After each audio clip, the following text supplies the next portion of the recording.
Yeah, I can't speak. Hit point bonuses plus 14. Is that what you? It's. I don't understand this.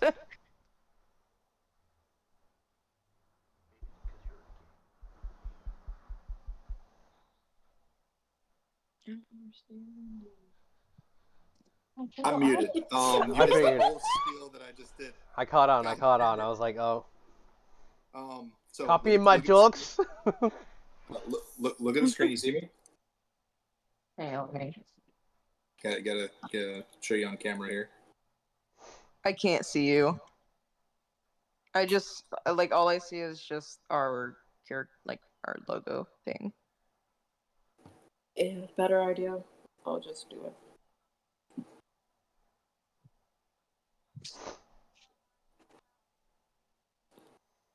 Oh, you're gonna message her. Mm-hmm. All right.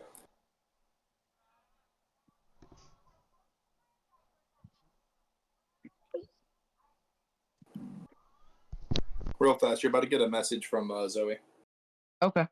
Just give me a moment because I actually have to like edit it for you. Yeah, you're good.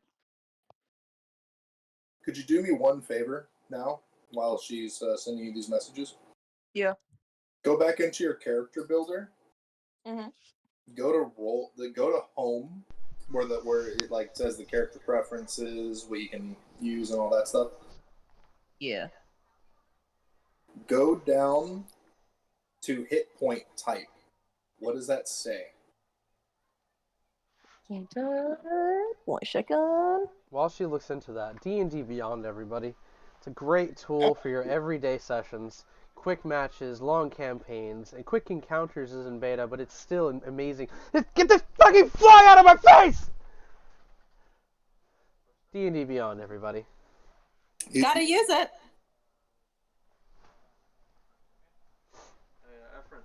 Is it the one that says like fixed or manual? What does it say right now? It says hit point type when leveling up, increase hit points by fixed value for your chosen class, or manually enter a rolled value. Right now, the drop down box, it says fixed. LaFay, change the manual, please.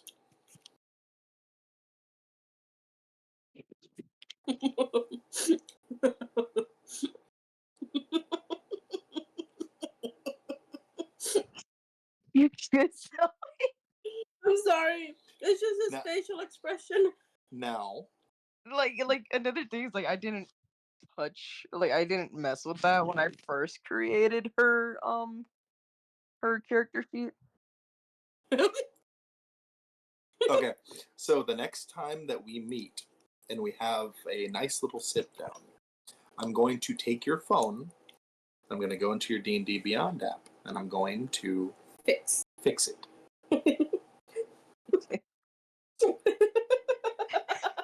So, now that that's been set, rolled HP is 73. All right. Now, on the manage, like the potential values, what's your total average? 80. 80 hit points? Yeah, total average hit points 80. Okay. And what's your max possible? Possible is 126. Give me 1 second.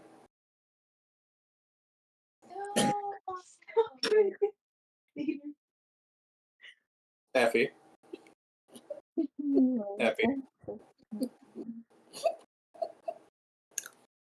Permission to have her roll 14 d8s.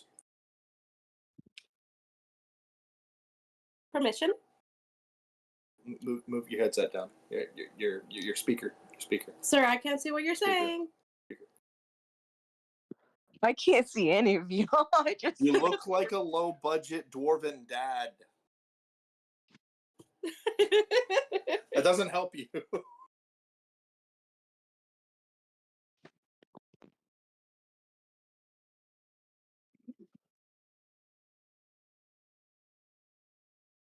I'm sorry, son. Jesus Christ. Permission. Permission to. Yes, I said yes. You said yes? You said yes because you were off screen and it looked like you were getting mad that I didn't give you a cashew. No, Yeah. I stabbed him in the head with my claws. Okay, Hugh Jackman. I said yes like 10 times. I was like, yes. Remember when I was on your shoulder like this? When I was on your shoulder, I was like, yes. Effie, do you want me to send you a picture of what we see when you do that? No, I don't. So You're I can saying I roll should for lean over a 28? little more. Yeah, Yeah. there you go. So There it is. under the manage HP option, roll 14 d8s.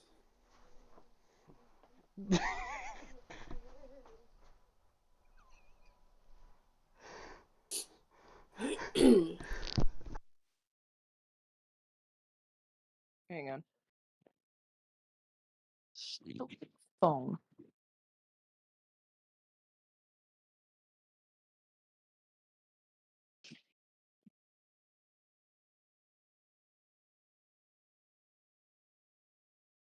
D8, 14. He's enjoying the breeze. 67. So add that up. Is that higher or lower than the rolled total?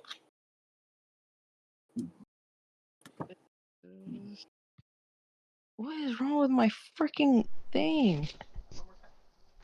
That sounds lower. Yeah, Yeah. but Yeah. You said, what was your rolled HP again that you had prior to this? 73. 73? I think that's what I heard. All right. So she has technically average HP for what her class level is. So yeah, like on the actual like, I give her 20. like when I go off the like I give her. edit I'll give you sheet, 20 it says points. 87 Okay. Okay. LeFay. or something. Yeah. Make it 93. Make it 93. Make it a 93. You guys like how my tapestry adds like the glowing crown? Give her 20. You ever seen Bruce Almighty?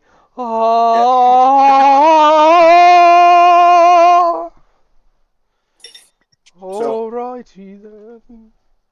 Your 73 rolled HP total should now be 93. Mm-hmm. Okay. Apply. There's a little green button at the bottom. Yeah, I applied it. Cool. You should now have 100 and something HP. Max hit says 7. Nice. The only people who should be below this number are wizards. This is true. They roll d6s. Unless they're Sorcerer Supremes. Even then. You get an extra 5, duh. If the Hulk punches them. Well, if the Hulk punches anybody. Like,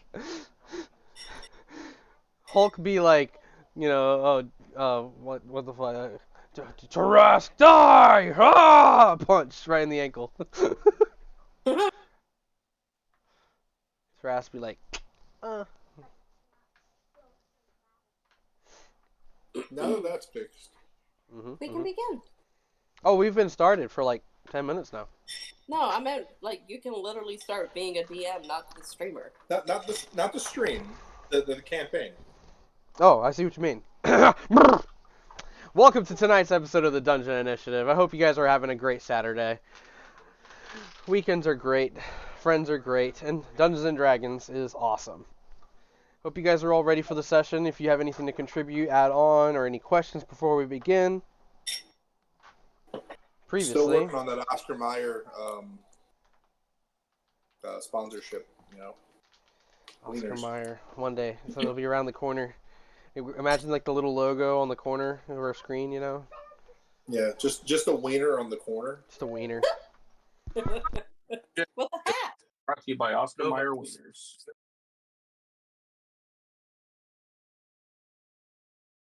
We'll give it a hat and a mustache. What you want to do?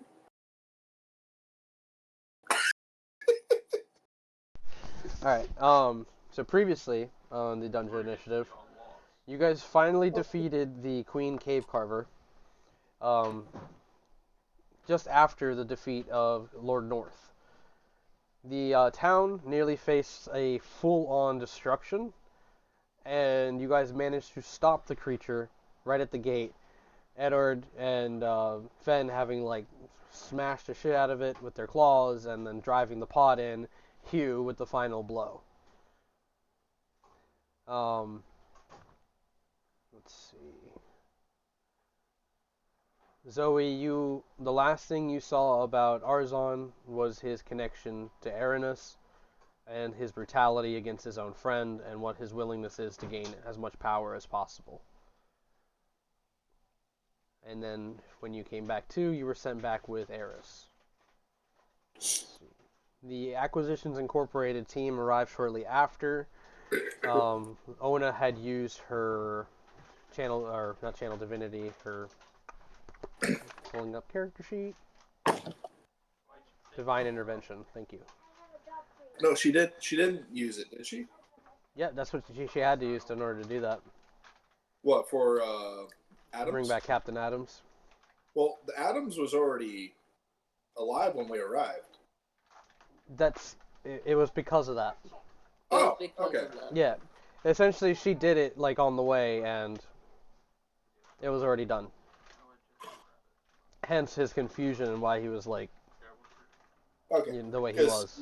When you said that Ona was staring at Captain Adams, I was like, was this not her? Yeah, it was her. Okay. That's magic. Magical. There's other reasons as to why she was staring in his direction. Sharon? Omen Drawn, leader of the Acquisitions Incorporated team, had you guys aboard his battle blimp, which ascended, dropped its balloon in place for some sails that created a force field around the ship itself and brought you guys up to what looks like a moon base. As the ship ascends, and shut up, bro. Literally a week before I decided to get the damn game. Shut up. We're dropping in, boys. God damn it. That's how we show up to the courtroom. Feet first into hell. A little less exciting, unfortunately. What, feet first into hell? It's the fucking ODST, phrase. That's their motto. Can I just say, I thought this was ODST when I first saw it. That's what I mean, it pretty much is if you think of it. It's like 40k and Halo ODST together. Just peel it, damn it. Ay, ay, ay. Here. Use my knife. Alright. So as the ship is ascending, you guys cross past the atmosphere and out into the open space towards the moon. Jim is just kind of like looking down at what looks like a book, and he's jotting some things down in it real angrily. And he just doesn't seem impressed, bothered, or to give a shit as to what's going on. Omen is up by the helm, kind of like manning the wheel, tilting the wheel with a keg bot next to him. All the little keg bots start to kind of march around. One of them, one familiar to Hugh, walks up to Fenrir and Zoe and goes, "Would you like refreshment?" Fenrir's No. friendly. I heard no. I know where it comes, Fenrir. Blah, blah, blah. I know where it comes from, and I don't want it anymore. Was it not delicious? That's not the point. Then what's the point? I don't like where it comes from. Where Makes does me it come feel- from? We have a distillery back home, and we distribute across multiple places in the world. Where does it come out of your body? It is filled at a dispensary. A distillery. No. No, don't you do this to me. We go and we get plugged in and we get loaded up. Zoe's just gonna turn away. I have a lot of and walk audacity saying away. this to me. Zoe turns away. and walks to LaFay. She's just like, no, I'm not doing this. Finmer is, I'm not sure if you heard me fully, Finmer is passed out because of the exhaustion. He's sleeping. Is that an egg? No, it's an orange. Oh. It's a peeled orange. It is a peeled orange. It's just it looks delicious. Like an egg from over here. Because it doesn't look like an orange. It's literally looks like an egg. I can tell you it's delicious. Good for you, Effie. What did I do to you? I'll send you one. Are you jealous Okay. of an orange? Yes, I am jealous that he has an orange. I haven't had an orange in like probably 3 years now. Yeah, I'm not too serious on that. I have more apples. I feel like Fen just looked at you funny. No, like literally, this is what he did. You guys should keep that on, so I can look at your pretty faces. It's beautiful. The bearded one, the Please glass turn it one. off. Turn it off. Turn it. Turn it off. I don't want to see it. I want to see your face too, Hugh. I want to see yours. The hell no. I already look at my brothers all the time. I know, right? Gross. Alright. Anyways. So, LaFay, Zoe just came up, interacted with you. I'll let you guys banter if you guys want. She's stepping away from Hugh. As soon as Hugh started the conversation with the robot, she's walking. Wait, she said what? Yeah. Yeah, like I literally going over to ignored LaFay. that little thing and walked to LaFay. Zoe's gonna look at you, LaFay, and she's gonna smile gently. It feels like a long time since I've last seen you. Yeah, where did you wander off again? She her head slightly and then looks at her and just smiled. To be truthful, I really don't know. All I know is I was with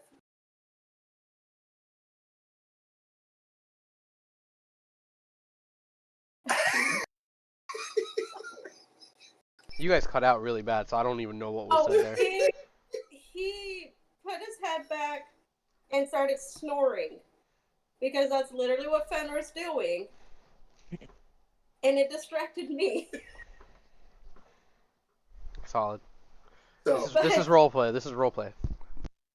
So she's literally like, her ears just like flicking because she hears the snore. And she's looking at LaFay and she's trying so hard to maintain a calm expression because she's really this close to Play it out. Just keep talking to her. Stay in no, character. that's Stay in actually character. how her expression is. Okay.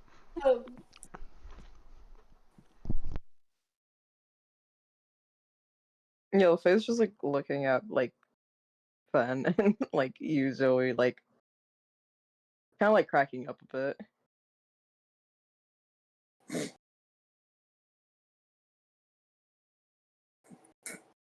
The fact that you scared me there. She's just gonna sigh. It feels like I can't really talk about what I saw. But I saw things that never really made sense until now.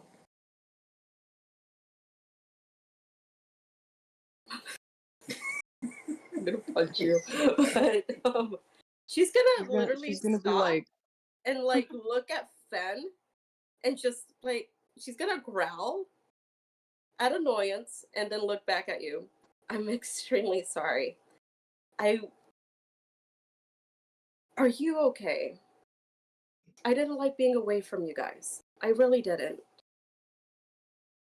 yeah, I mean, I almost got disintegrated, but Wait. she throws like, she's like, I almost got disintegrated. I scared a dog, and the dog what do you bit my mean? hand, and then she put the thumbs up. Everything's going good. What do you Jim from his book is just like, sounds like a regular Saturday for Jim.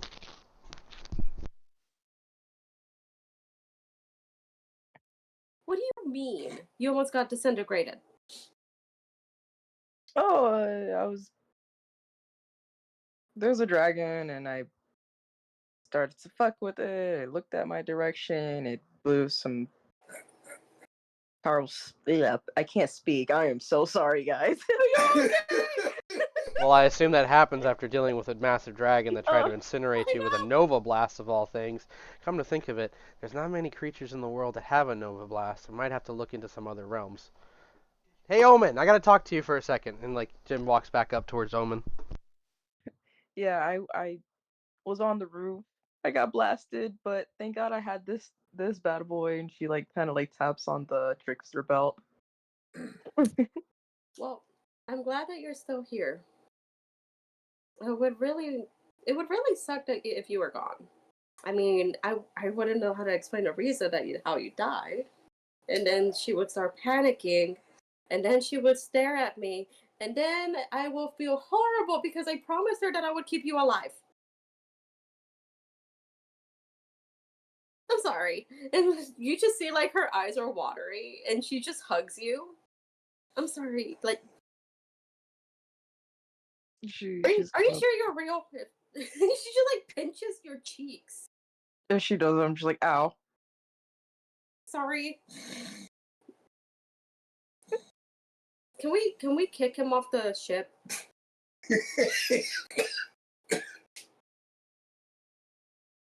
Who are you talking to? One of the... I'm telling Luffy, can we kick Fenrir off the ship? I mean, if you want.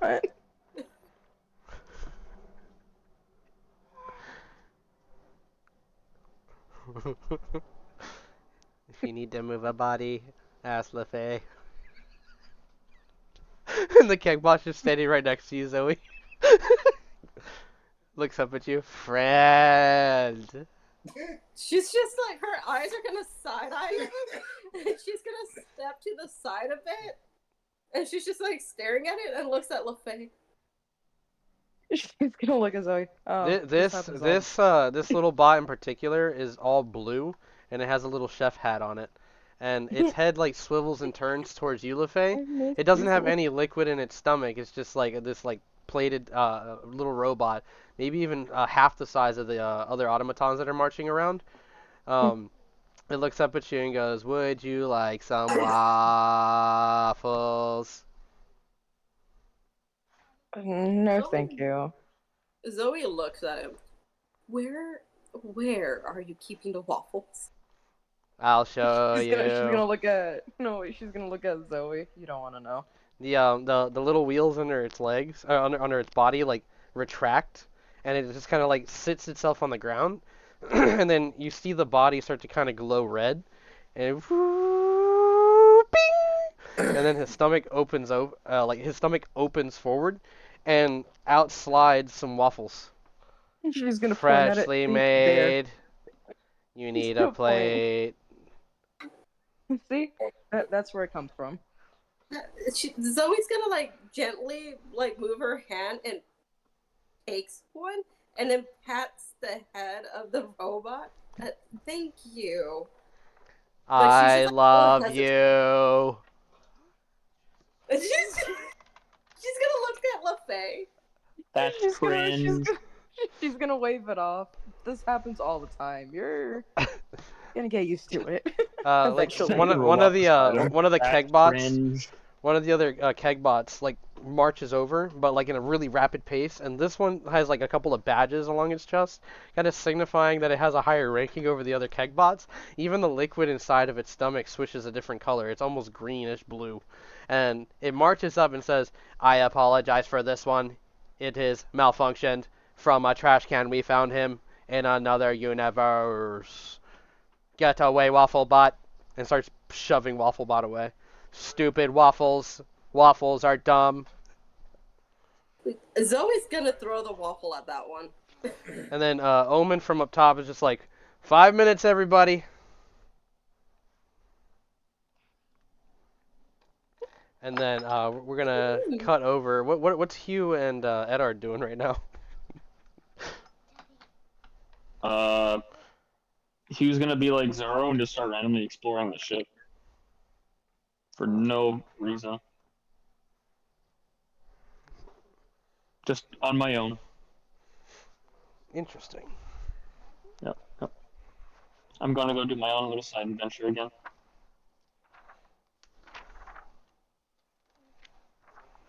Time to go cause problems. You going below decks, or are you trying to go into the captain's quarters? Let's go below deck first and see what we're working with. What kind of system they're using. All right. So on the first lower deck that you go down into, it's very well armored. Like there's all sorts of like cannons and other type of like artillery weapons, extra harpoons. There's some sort of like flame machines. Looks like extra propellers for the actual machine, along with other like balloon parts as well. Extra armor platings for the hull. A bunch more of the keg bots marching around, and some of them kind of disappear further below on the balloon as well, as there seems to be another level. In this particular area, it doesn't seem like anything kind of sticks out as like shiny or interesting. Just the kegbots marching around. Would you like to make an investigation? Yeah. I'm gonna also go down to the third deck as well. Okay, make an investigation roll. That's my Crunchyroll. That's not D&D.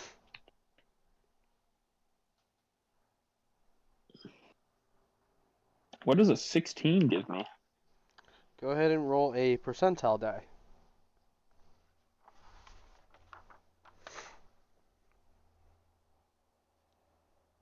15.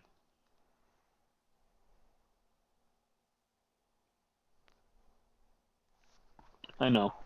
Very good. Thank you.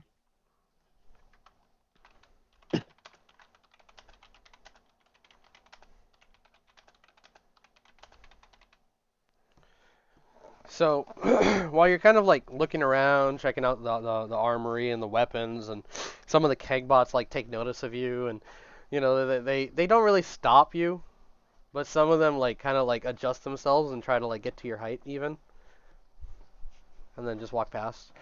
But while you're meandering around towards the third floor, you turn a corner and there's a bunch of boxes, and it looks like somebody had makeshifted these boxes to kind of like slip between and maybe hide, because there's a couple of blankets and stuff like that, like they've been sleeping in there, possibly a stowaway.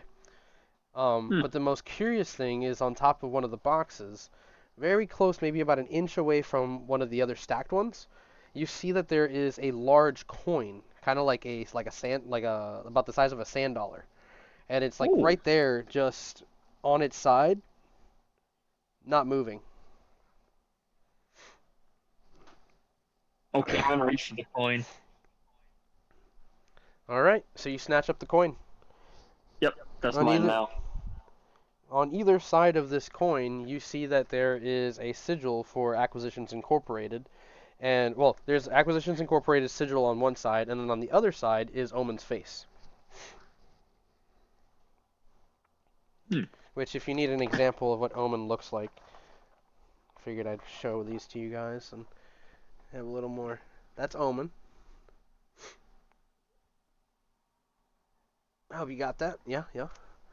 And then that's Jim. Kaboom.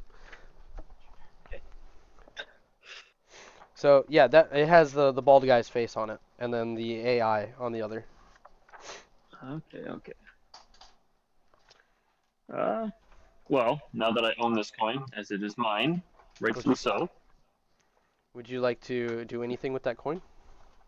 I'm going to put it in my pocket, and then I'm going to proceed to absolutely just run through those boxes to whoever's living there, just because. Oh, just crash through the boxes?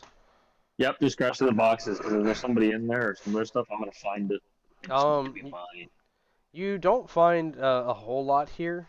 You can make another investigation roll to maybe like try to like deep deep look, you know? Like, really try to find some fingerprints and Come stuff? on, baby. Nope. What'd you get? 6. Use your inspiration. What inspiration? You're good. Yeah, you don't see anything significant that sticks out or anything other than the blanket and a pillow. Hmm. I'm gonna Um, sniff the pillow to see if I know the scent of what race they are.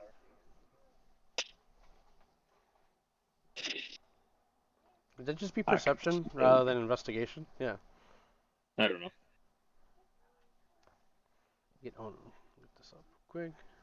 Survival. Yeah, that would be You survival. gotta use your wisdom. Joke's on you for survival. I have a +5, nerd. Solid. This ain't gonna do shit because it gave me a 12. Actually, with a 12, when you're moving the pillow aside, you're like scrutinizing the ground, and again it's like this like heavy bark wood material with some steel underneath reinforcing this hole, and you notice that there are a couple of strands of blonde hair that come off of the pillow. It's an elf.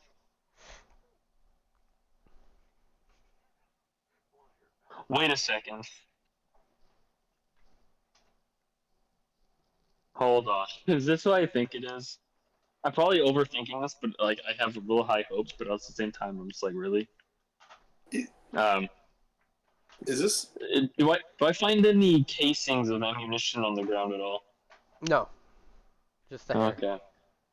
Okay. Just the hair. hmm I mean, Hmm. you found a coin too, so. Yeah. No, that too. And there's nothing else that I can see with the bedding. No, nothing significant. Okay. I'm gonna put the hair in my pocket as well Proceeding to the for third floor. safekeeping. Yeah. So, one of the things you notice is there's mostly like charge stations for the automatons running throughout this floor, Yeah. right? Every so often you would see like some like blankets or not blankets, like hammocks hanging from the ceiling. Yeah. But there's no people or humanoids amongst the automatons. It's just them working. When you Okay. start to descend to the third level, it's very dark, except for a couple of like lantern lights that are kind of lighting up some of the corners of this area. Down here, it looks like they have a bunch of like storage boxes, ammunition, and there seems to be like a couple of covered items near the middle of this area. Um, from what you can tell at your perspective, it's something metallic underneath. You intrigue me with your fine, funny words, Magic Man. I'm gonna go lift the cover off that metallic structure thing. So What's this? you pull back the sheet, right? Yep. And what you see is a large metallic skull-like shape. It has these metal teeth running along the front with these little studs right along the chin, and there's one central red eye at the center. And running along the top of it, you see like these long like tentacles running down, hanging off the either side. And each one of those has like an eye, just like the one in the center, glowing red. It seems to be powered down at this moment. You can make a history check with advantage if you have any study in monsters. But just do a history check if you want to try to. Ah, yeah, baby. Got a nat fucking 20 on that. You recognize the shapings of a beholder, but this thing is metallic. It seems to be some sort of mechanical beholder. I'm gonna activate it. Looking in through the window, you notice that there is most definitely an arrangement of 4 seats inside. I'm gonna crawl in. From there, we cut back to Ona, who is at the bowsprit of the ship.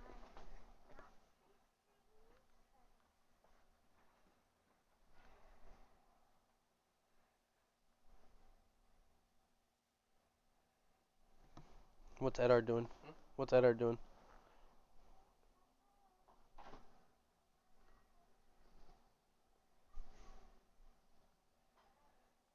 Um, Honestly, he's probably still mostly amazed that they're even in space right now. Yeah, Ono's on the front like this.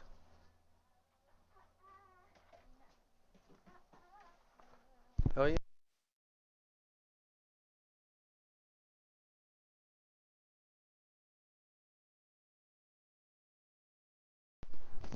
Go ahead. Um,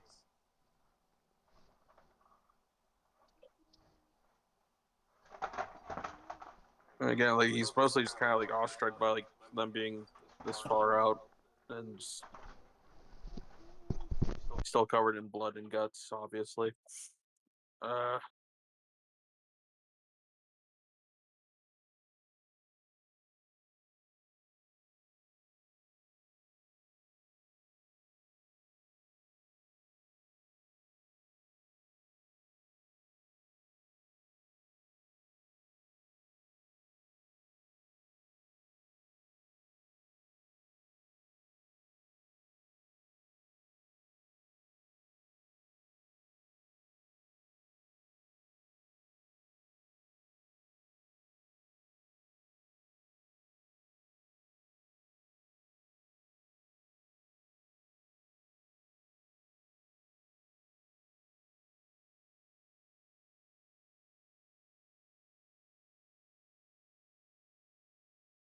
do you need to repeat or no?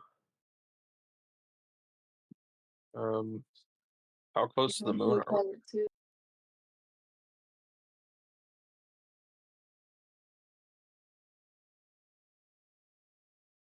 I asked like how close are we to the moon? So the ship seems to be approaching rather quickly. Um, where like the field of gravity that's now like in this area, you guys like can feel that like kind of like almost like you're sticking to the deck. And then with the approach, like it's getting closer and closer, and you can see like there's like this like white mound type shape on a corner of the moon that seems to kind of like glow lightly. I think more so like where I was like now that it actually came to thought, like would Edard even be feeling anything weird about being this close to the moon at all? So it does have like a feeling inside of you. It's kind of like this gut wrench feeling that's growing stronger. But for some reason, it feels like it's being suppressed. Okay. Like you have that anxiety looking at the moon, feeling like any second now you might just lose it, but you don't. Okay. Um, like kind of just like standing there for like a few minutes, that kind of not really noticing anything going on with the rest of the group, and they'll kind of look over at Ona. Just, how you doing? You all right? No scratches? I feel like I'm dreaming or something.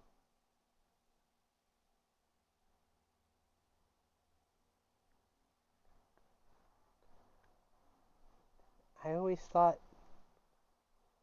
well, I knew about space kind of, but didn't realize how big it actually is.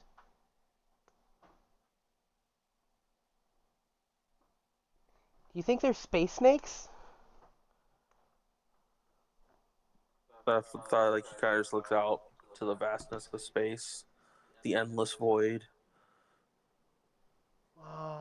I'm not gonna say no because it's very much possible, but That cave carver thing was huge. If that was on Earth, imagine one in space, but bigger. or maybe the cave car came from space. You think so? I mean, anything's possible at this point. Isn't that exciting?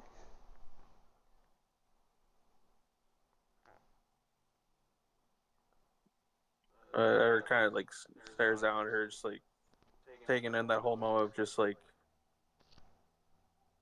joy on her face, like the excitement and everything. Yeah, that is very exciting, actually.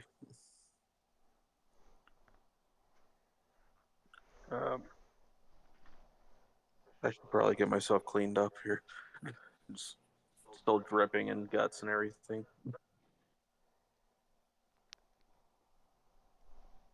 I don't know my way around the ship. So, I don't think I've been on this ship, actually. Have I been on this one? I can't remember. not this one specifically. This like is definitely a revamped version of the one they had before, where it had the massive balloon carrying an even bigger group of people, and how it was multi-layered, not just with like armories and storage. There was like cabins and stuff like that there.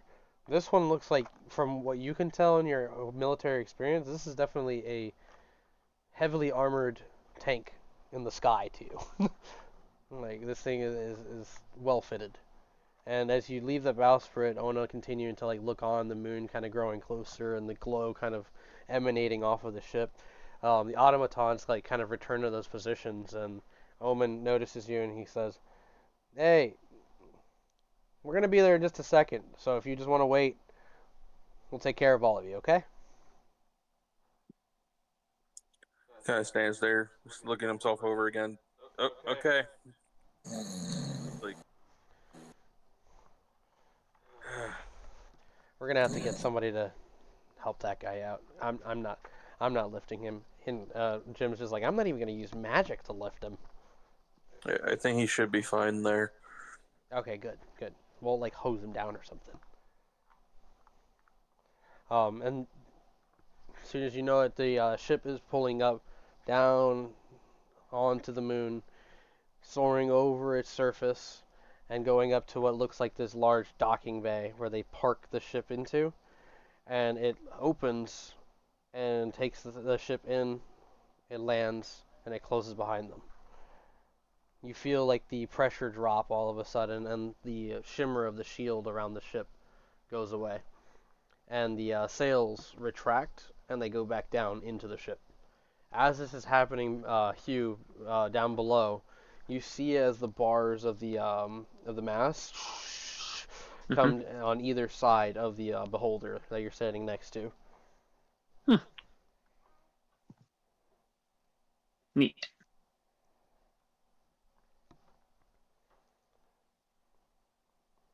What are you doing? I'm gonna keep trying to figure out this beholder machine and maybe try and get into it.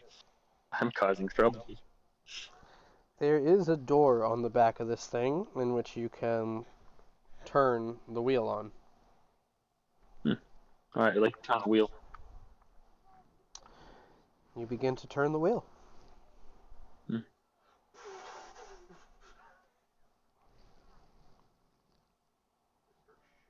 Okay, I turn the wheel. What now? Is it okay to be very concerned about what's about to happen? Yeah. Okay. So ADHD. as you turn the wheel and you crank to the last turn, you feel like this buzz go through your hands, and suddenly your hands are like latched on to the wheel itself. It's like you can't let go. And a little server voice buzzes. It's almost like you can hear it in your ear if you've ever had like a like those bone induction headphones. Oh yeah. It's like a buzz in your ear, and it's just like, "Hello, you are not user Omen Drawn. Please state your name and your credentials." Nunya, business, leave me alone. Have a nice day. I need you to make 6 Constitution saving throws. Can I just rip the door off instead? You can make a strength check. Yeah, sure. Does a 19 do anything to the door? You manage to pull off of the door. But the glowing red tentacles on their eyes are now turned and facing you. And I need you to still make a Constitution save for each one of them. Okay. 27. 27. 13. 10. 27. And 19. So, a white and blue circle just from each one of them launches at you. Some of them bounce off of your shield or your armor plating, and then you get hit with a couple more, and suddenly you just go down paralyzed. Is this the Star Wars fucking thing? It's a paralyzing ray. Yeah. And I just had it use all 6. I would like to command so Bhakti in to this continue state, my journey. in this state, while you're paralyzed, you hear like a clink, clink, clink, clink, clink, clink, clink, clink, clink, and then the first thing you see is like the spigot.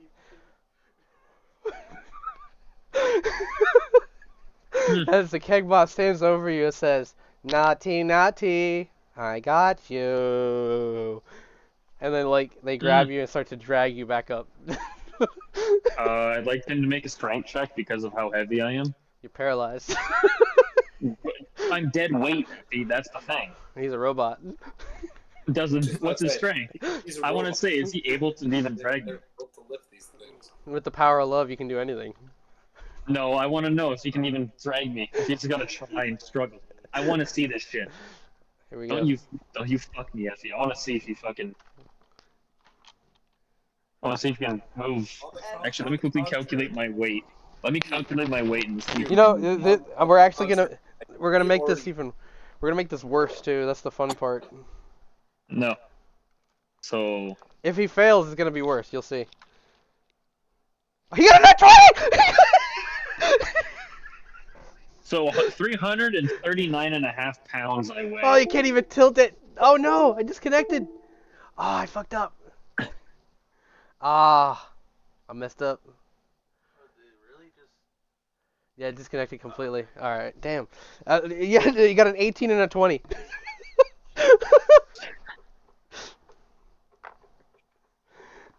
So as he's dragging you, every time he like tugs back and comes forward, the spigot like hits you in the face. Oh. I hope you know that this robot will die. I will crush it. I will destroy it. It is nice to meet you. Why can't I touch the cool shiny thing?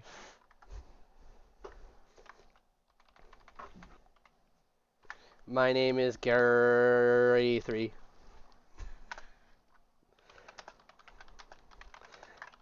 I put Gary3 in love with you. That's it. That's it. He's gonna die. You drank his spigot.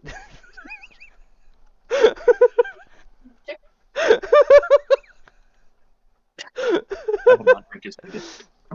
Alright, so up on the top deck, you guys see as Gary is dragging Hugh up onto the top deck. And a couple other kegbots are like marching over, and they like slide this bed under Fen.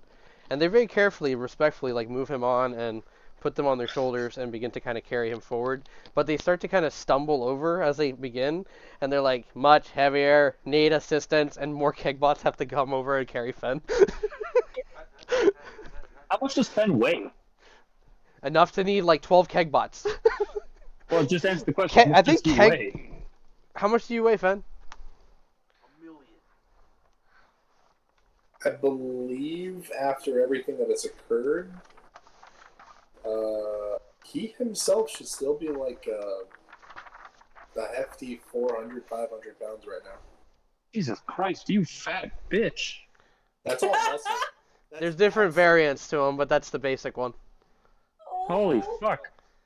Dude, that's not muscle, that's just thickness. Like, Jesus Christ. without my armor and my gear, I'm like a solid And 180. like there's variations of them. There's some that have like Viking hats, and others have pirate hats. Others have no hat. No, Or some not of the them, robots. I'm talking some of about them, Fenn. some of the How heavy robots is have like Fenn? toupees on. I literally thought they were just saucer pants, like No. a little UFO, a mini UFO. Ha- that the- just and- No, falls hold on. around. Have you He guys? did No. technically- This is that's them. They're little automaton robots that are full of Okay, gear. I'm talking about Fenn. Like, how heavy is Fenn for them to need multiple? 400. 400, Oh, 500 God. pounds right now. He's still kind of like slowly shifting down from the Okay, the so massive. you're still in like your big farm. Okay. I Yeah, thought yeah. you were like small Fenn, or I'm like, there's no No. way you would be 400 Standardly, pounds. he's like 296. Jesus Christ. With Then, my gear, I'm heavier than you are, and you throw me like a rock. What the fuck? Zoe, while you're on the top deck, go ahead and make a perception check for me.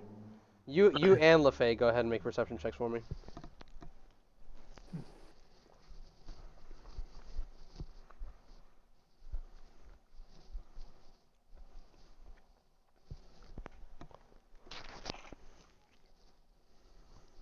An 8.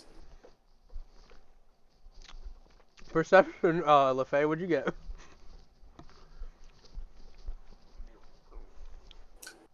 A 14. All right, so with a 14, you notice that that Wafflebot is under like some stairs, just kind of watching you guys like this. If you guys You're ever gonna have seen, to, like, you guys, give if me you better if prescription- you've you have to seen give me if you've better seen if you've seen Harold and Kumar, the Christmas No. special, the little Wafflebot, but it's blue instead of white for copyright reasons. Uh-huh. Really? And also to match the acquisition's team color. But like they're like hidden underneath the stairs now, just kind of like watching the rest of the group as they carry Fenn off of the ship, and followed by Hugh, who like gets hauled off by Gary 3. Me? Yeah. Oh, I threw it at the other one. You guys wanted names? Now I'm naming all the keg bots. Good. Name the whole crew. 1, 2, 3, 4, 5, 6, 7, 8. Boom! Fuck you. Just 8. Just 8. Is that just one character? 'Cause then there's variations, because like 1 the number, and then there's 1 O-N-E, and then there's 1 spelled 0 with some other letters and stuff, you know, symbols to make it up, and it just keeps becoming different variants of that. We need the names, that way as they start dying off, we can care about their deaths. We should make a checklist of each one that's going away. Hell yeah. Remember, like when we had that explosion at the Capitol? Mhm. All right, so do you do anything about that, LaFay?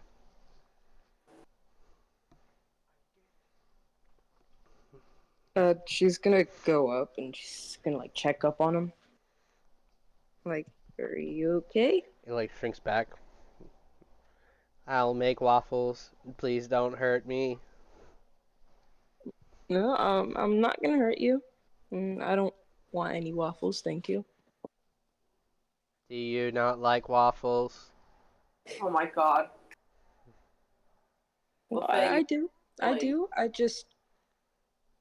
I'm not hungry. Maybe moment. over time you can grow to love waffles. And like She's they, gonna pinch the bridge of her nose. God fucking damn it.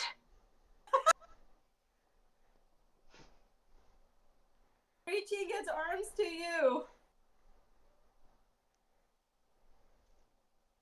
You made a friend. You made a friend.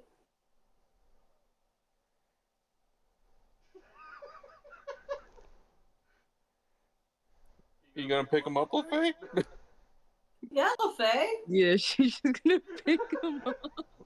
as you pick him up, his hands retract back, and his little head swivels up and looks up at you. I love you.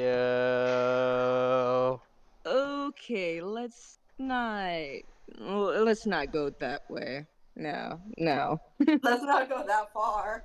And Yeah, like let's not go that you hear a far. couple of footsteps as Jim's coming down the stairs, and he like jumps the last three, and he's like, "Oh, did you see that? Oh, Wafflebot, he's fucking cool." And he like punches Wafflebot on the shoulder. Jim, dark magic's the best. That's right, buddy. All right, everybody, come check out my fucking awesome base. And like Jim like kind of like struts down the stairs of the ship.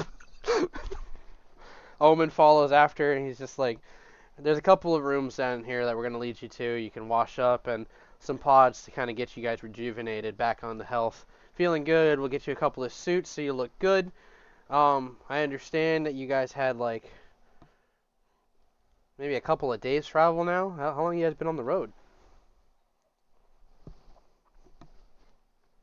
Out of character, I think it's been like a week, right? Just a little less than a week, yeah.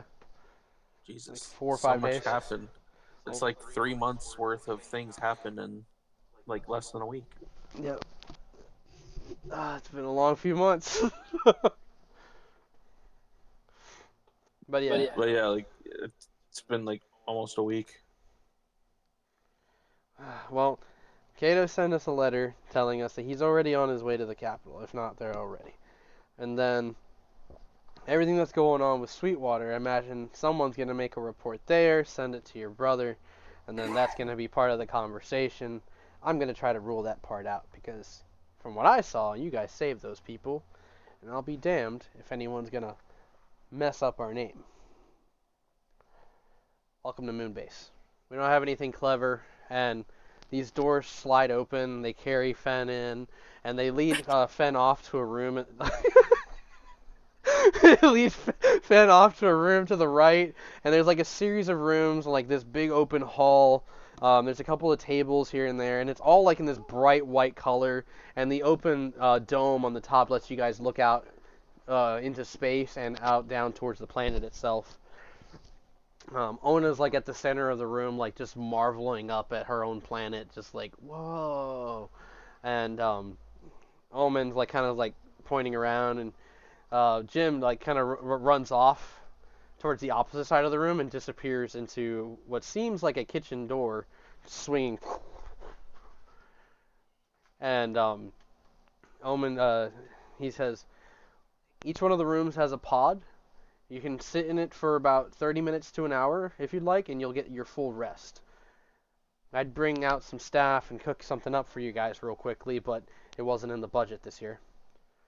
Eventually this place will be full working, and maybe some families and stuff like that will move in, and we can start moving some of your people here. What do you think? I'm kidding. I think space travel would drive them insane if it hasn't driven any of you guys insane already. So take a moment, rest up, and I'll see you guys in about 30 minutes. Meanwhile, Fenrir has no clue what the fuck is going on, so when he wakes up... Yeah, like you guys He's can just see. gonna wake up like he's in a vet. You guys can see that Fenrir is like taken into one of the rooms. It's still kind of open, and you can see that in this room there's like an assortment of like a bed in the corner, a little closet space, like a locker. There's like a door that leads into like another bathroom, but next to the bathroom there's this long pod-shaped thing with a glass dome on the front, and they seem to be kind of laying him into it, and the bots are like struggling to like lift him up and get him inside.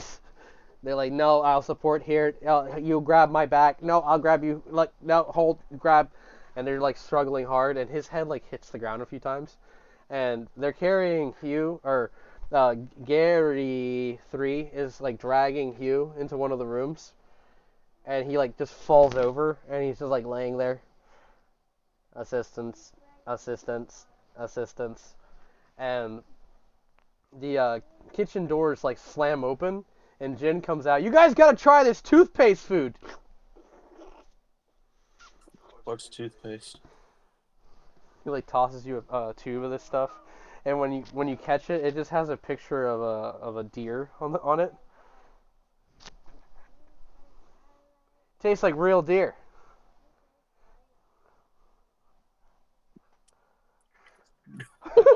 I'll slurp some up, I guess. Roll a d12. Dead or just drops dead. Okay. Yeah.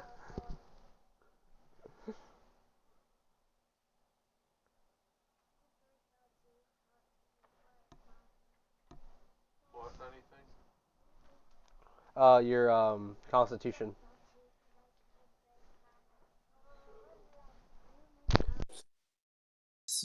So 8.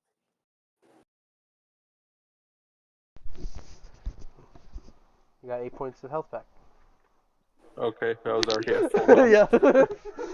Yeah. It tastes like deer jerky essentially, and you're just like confused because you've tasted dry like meats before, but like this is pasty and gooey and like while you're kind of like swathing it around, you're trying to decide if you like it. Jim's just there working on something else. He's like, "This is called peanut butter jelly. It's delicious." Kind of take another slurp of the jerky thing again. Pocket it. You got any more of those? Do I? You like ice cream? Like leads you off into the What's kitchen. ice cream? Oh no, like pushes past you. This is a medieval war. We don't know shit. She pushes past you. She's like, "How do you not know what ice cream is?" She runs in there. They have ice cream in the Capitol. See, this is why I need to know these things. As far as I can tell, every time you try to go on vacation, it gets fucked up. Zoe, are you doing anything about Fen getting like?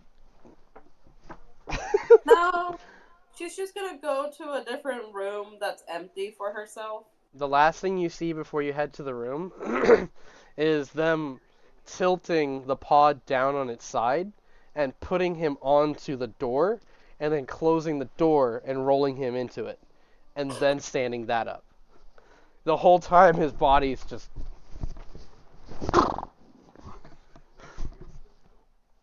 Well, at least he's just gonna have a good sleep.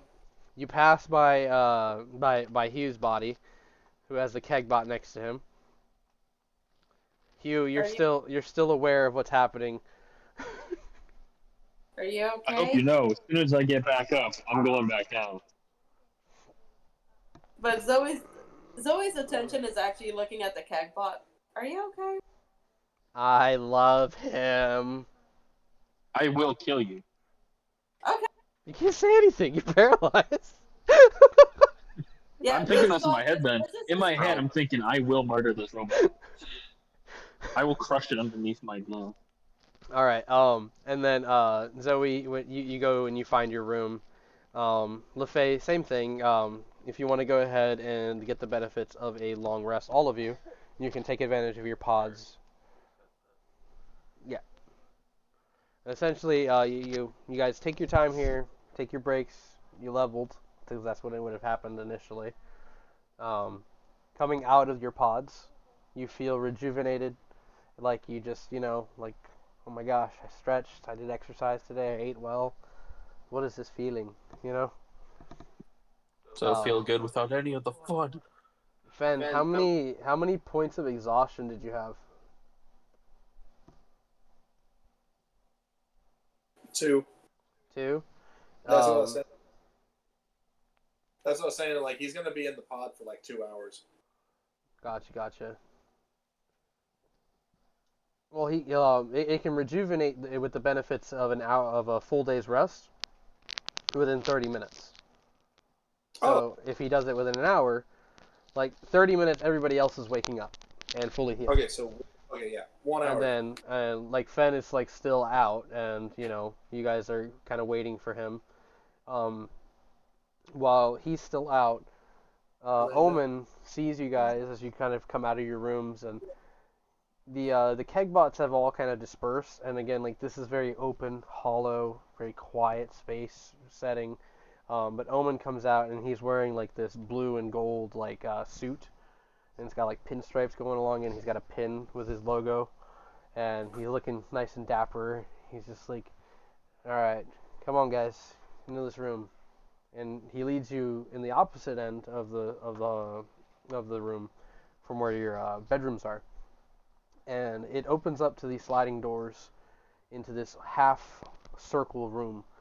And this is where the shock kind of kicks in. Because you guys are no longer looking at anything familiar. There are monitors on the top displaying footage of the moon base itself and its outdoor regions.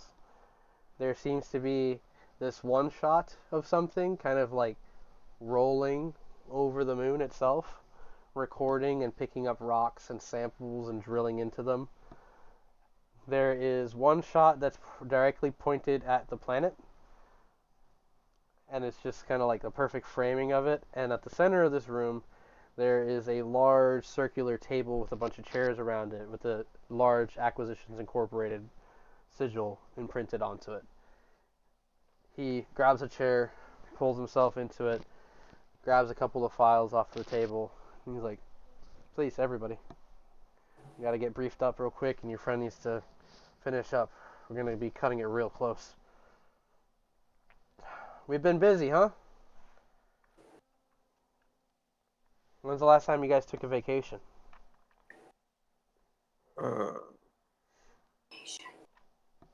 It's a vacation. Like a week ago? I don't know. Well, congratulations. You guys are about to get maybe a month-long vacation. That's the most I can afford. Don't ask for more. LaFay, hey. We gotta talk. You see, it turns out that we have a couple more things in common. What do you mean? Well, do you know anything about someone named Arzon?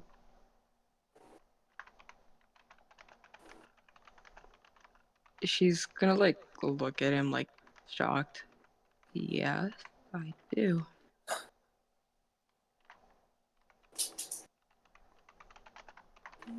What about him? LaFay, did he ever have you do something that would possibly harm your friendships, possibly break your contract with Acquisitions Incorporated? You know, anything that I'd have to get HR involved in. Yeah, I mean, all the time. You would also bring me to this world, I'm guessing one of the hells, and show me what could happen. He like turns to the monitor. He turns to the You monitor lost it?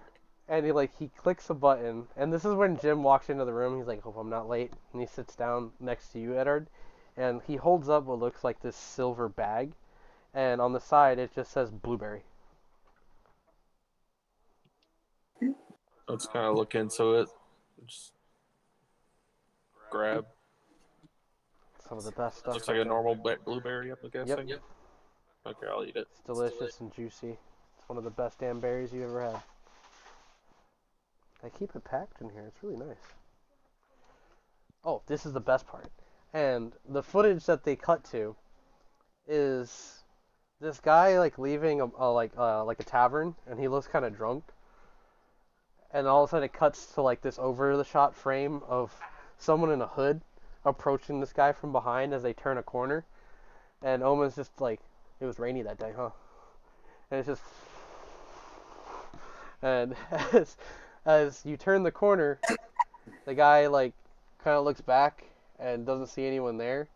And when he turns back, LaFay's there, and you just like stab this guy and kill him in cold blood. And then you dip. And he's just like, do you remember doing that?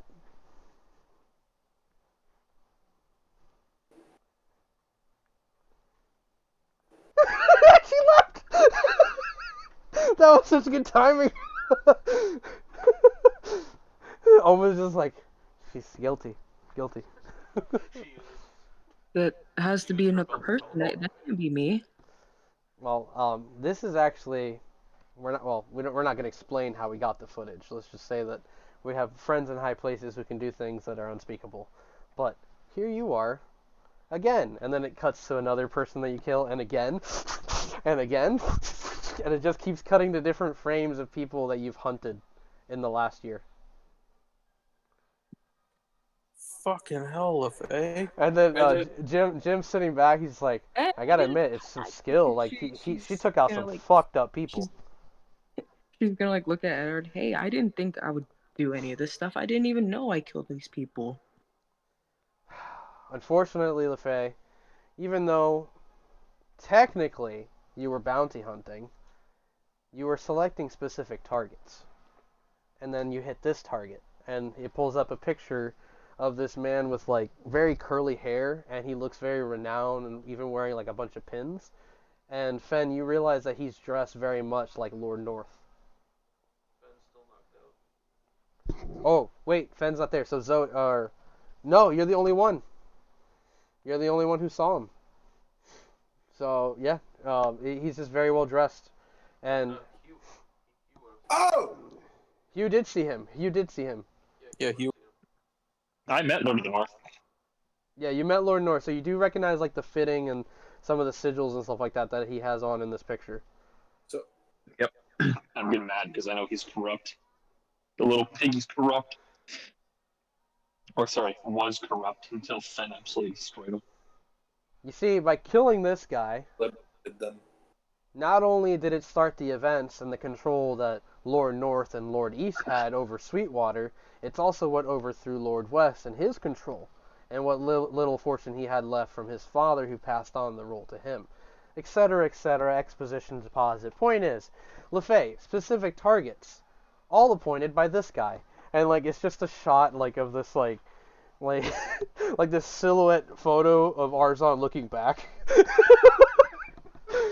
And Jim's just like, that was really hard to take. Our guy, he almost died taking that photo.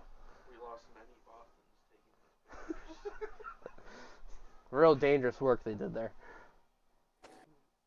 Did you know that you were taking out individuals, or my theory is correct? Did you not recollect doing these things?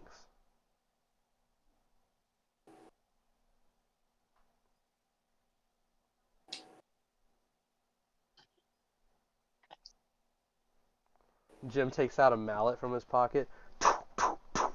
Speak! Sorry, I always wanted to do that.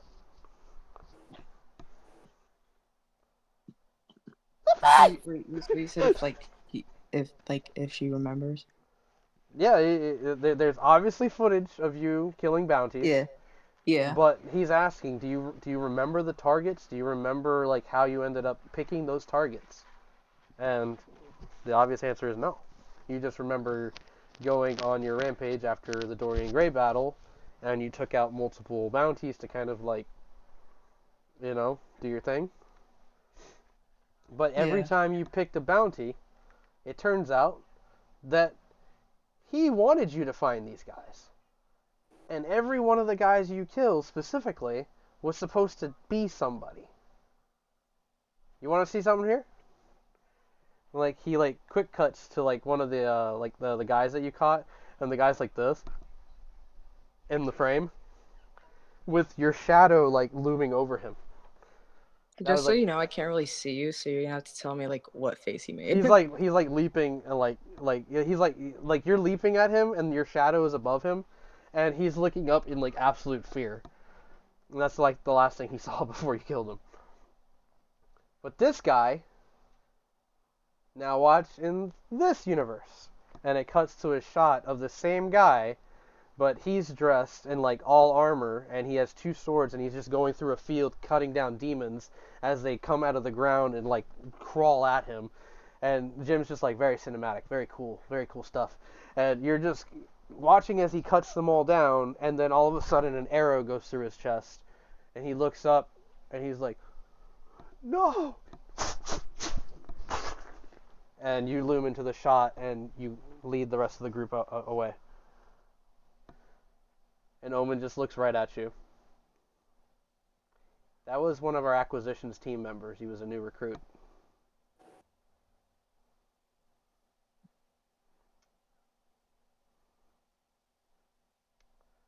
It's a bit of a mess, LaFay. She's gonna like grab her head, like basically like with the face of like you know, like she can't believe like what she's seeing is, And we could assume like maybe this is just another version of you or something like that, but we've never actually found another LaFay. In fact, we've never really found another group of you guys. Typically, there's guys in the universe that multiply or appear a couple of times here and there just because maybe they were destined or chosen or whatever other mythical thing they want to write in the books about it. But you guys, you're unique to your universe.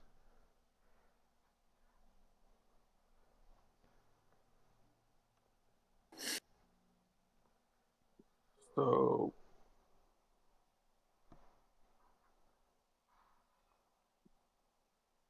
what's that even supposed to mean for us? Like, so, so we only exist here. As far as we can tell, there's only one Eddard Stormbane and his family.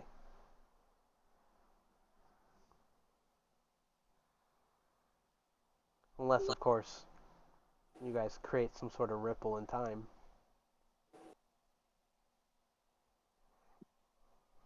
Yeah, about that.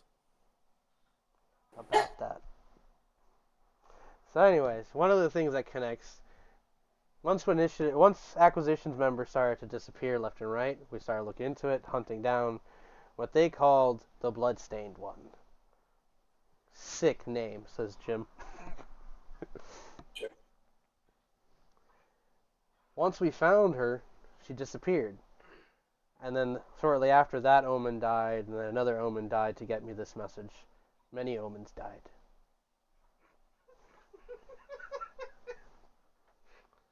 Many Bothans died to get us this information. Real quick, Effie. This is what LaFay was called, right? Yep. Oh boy. Dun dun dun. See, with the whole time rift thing, maybe there could have been a reset, but it's almost like there's a confusion here. And this LaFay's actions are still consistent with this timeline and what's happening here. Which leads me to believe there's some fuckery going on in this world. So, that's a whole other mess on its own, but as far as people can tell in this universe, you tried to rob the king recently. Is that what happened? I mean, I was exploring. I didn't really feel anything. Jim I leans mean, in. yes, I might have broke into a door, but I didn't steal anything valuable. Did you touch anything? This heart thingy. Almost just like rookie mistake. You never touch the random object in the middle of a treasury. You just never know what it's gonna be. And then like on the table nearby, there's like a click, click, click, click, click, cling! And Fen, your pod suddenly cracks open. He kind of like slowly wakes up. Smoke. You see a pair of keg bots there, like with your clothes in their hand.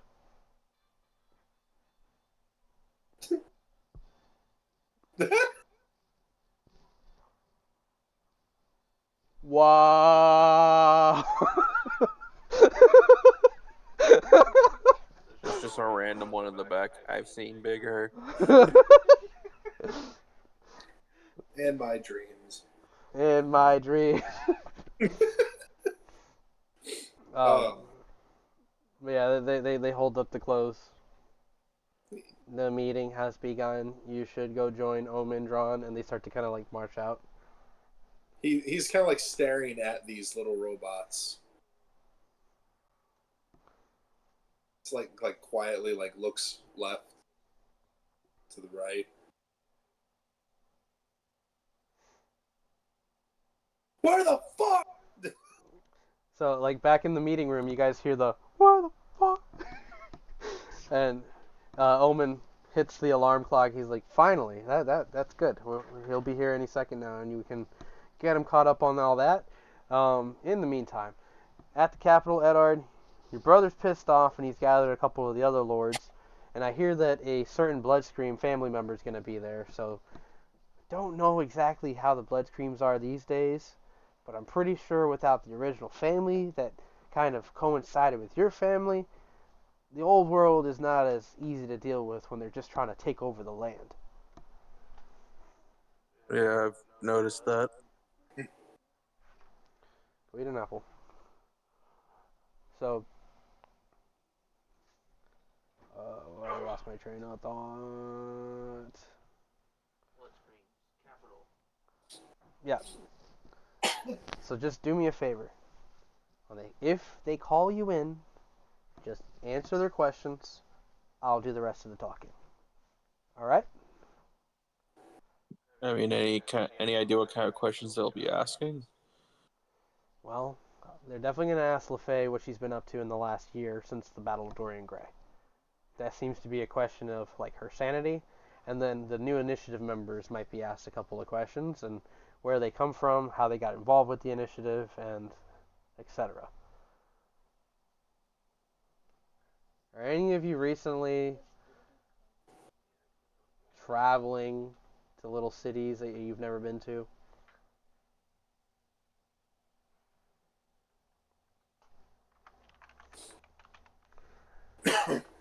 A little place called Sunriva. Anybody?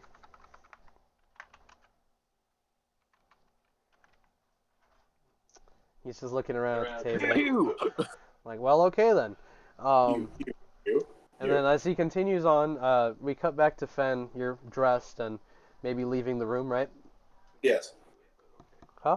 We just got you in. Oh, he did jump in? Yeah, he unmuted. Go ahead. You. What? Did you Eating. Oh, I thought you unmuted. I was muted because I was eating. Okay. Fen, as you leave your room, you're dressed. You're starting to like kind of like cross over to what you can see is like this open slide doors, like very large opening, and you can see the rest of the group all seated together, with Omen at its center, pointing up at these monitors. I call them monitors, but to you, they're just moving pictures. Magic window. Magic windows. And then like space in the background window. Oh my god! Like, Ben is just waking up to this now.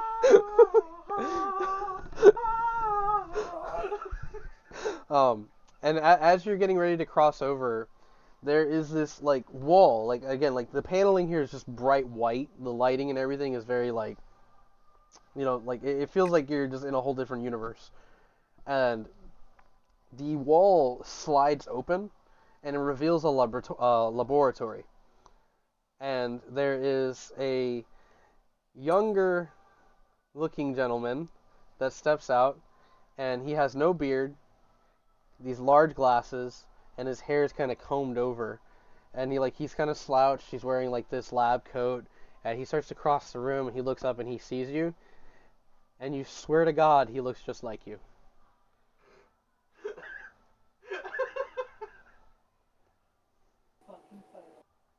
It's like who? It's like Fen or Eddard. Because I swear to God, if you said me. What? What? What do you? What do you?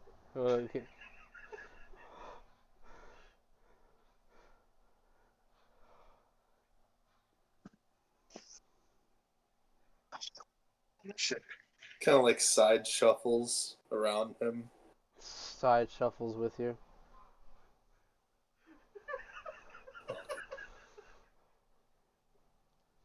Hello. Hi. Hi.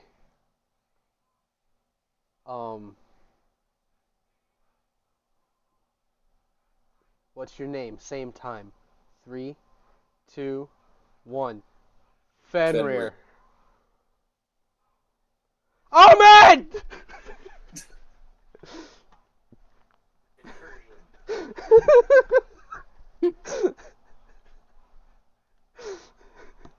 Now two universes are about to collide. We must war with each other. Incursion. Oh God.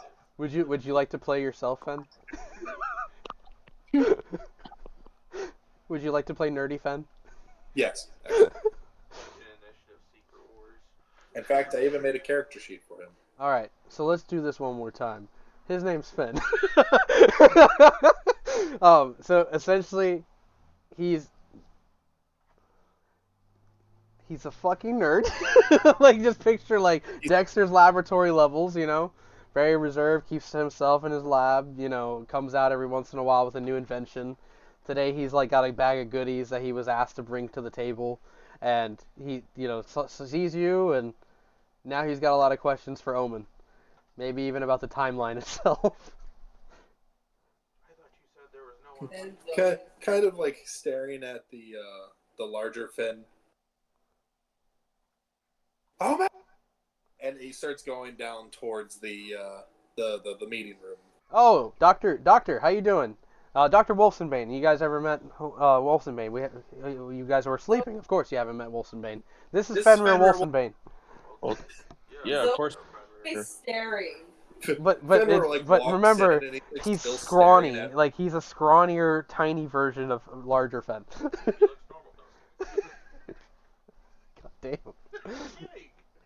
Roasted. Alright, yeah. Omen introduces Fenrir.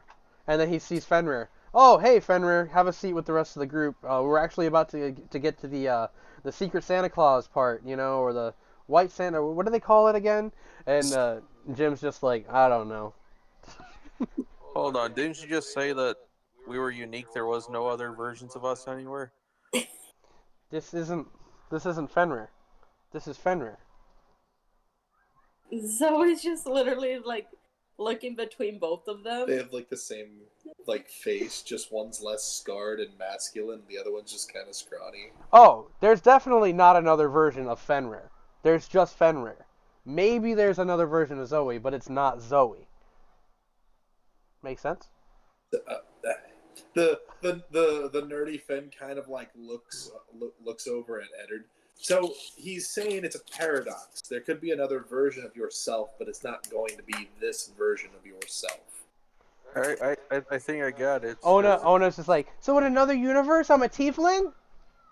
Exactly. And I don't have magic. I like this one better. I have magic! Oh god.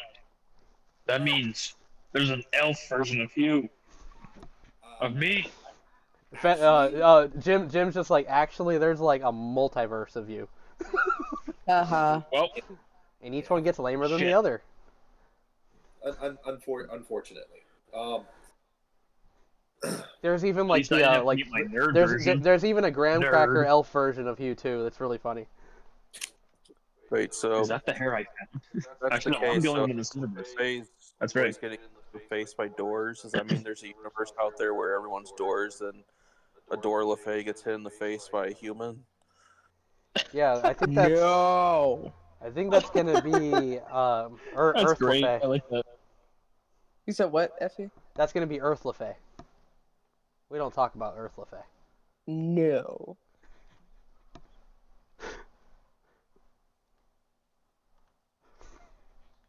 LaFay shall ever be traumatized by doors.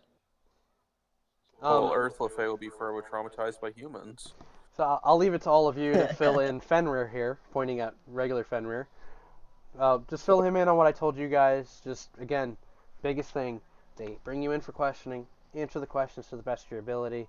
If you murdered someone, please tell me now, so that way I know and we can maybe, like, figure something out. It's Oh, gonna be like, I feel like this is targeted. Fenrir kind of towards like looks at Omen. I killed a dragon. Oh, no, that was amazing. That guy totally deserved it. Oh, okay. Yeah, I'm definitely gonna use that part to boost you guys quite a bit. We're gonna, and like Jim stands up and he starts floating above the table. It's like first there were doves in the sky, and then suddenly giant Fenrir appeared, and then like a smoke screen appears of like a monstrous Fenrir versus a dragon smoke monster, and then they battled above the city. He summoned asteroids, and there was definitely definitely not an illegal experimented monster that popped out of the ground that we're totally not going to talk about at this meeting, right, guys? Fenrir, like the nerdy Fenrir starts coughing. We're going to say it was a Tarrasque for legal purposes. The last thing I need is for the other team behind the Capitol to make their grand appearance and start fucking with our heads, okay? So, everybody say it with me. It was a Tarrasque. Definitely not LaFay's from space. gonna It was LaFay's gonna a look at him. Tarrasque. Zoe's gonna be just like, literally utterly confused. Fenrir looks at the other Fenrir. Tarrasque. Giant plated monster. You would have loved fighting one of those. Zoe's just still staring at the scrawny Fenrir. He doesn't fight, says Jim. He doesn't fight at all. Like, watch this. And Jim, like, reaches into a bag and pulls out this bag of chips. Here, open this, Fenrir. No. LaFay's just gonna look. So he's useless. He's adorable.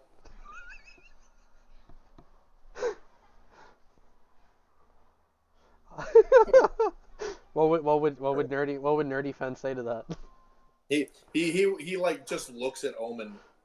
No. Jim is the one who held the potato chips. Jim. So he's like, come on, do the little finger thing that you do. Just come on, try it here. Zoe's tail is just like flicking, and she's just finding it just adorable. He leans into Zoe. I'm gonna use a little bit of magic to help him open it. It's always so magical. Look at him. Look at his face. It's just Fen's face. What a fucking dick. LaFay's just gonna look at scrawny Ben, and she's gonna be like, "This is sad." Find him adorable. God damn. She said this is sad. Okay.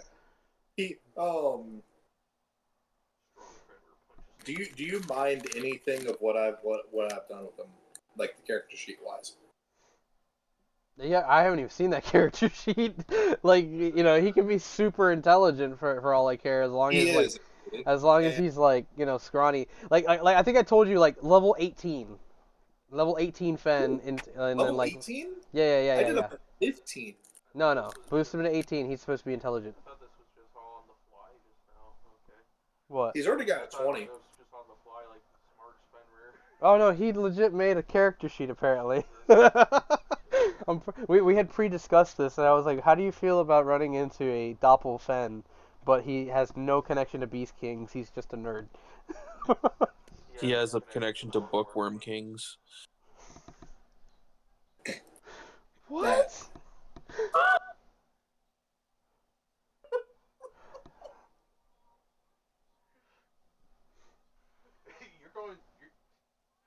You're thinking about this too much right now. It's glorious. Just Bookworm Kings, that's it. I'm leaving it at that. Actually, what can I click as?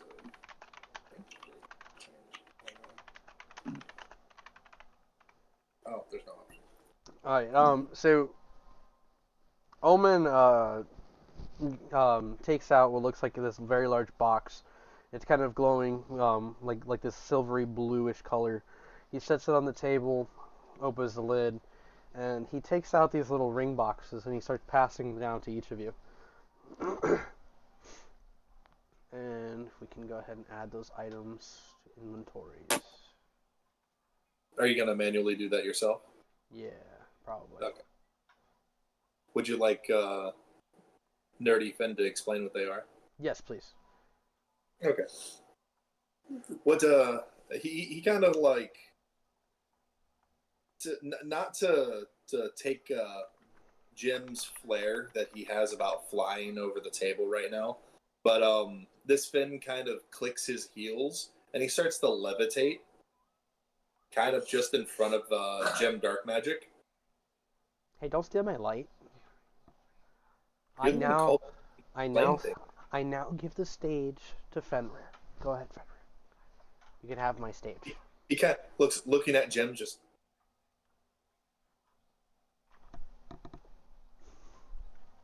Love this guy. Love this guy.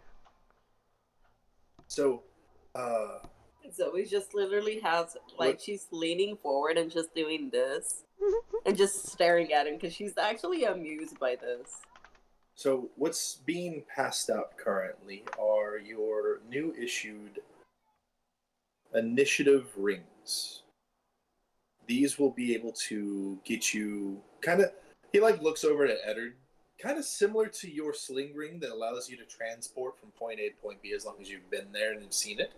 But in this situation, it allows you to teleport to each other and to a home location that you set to it.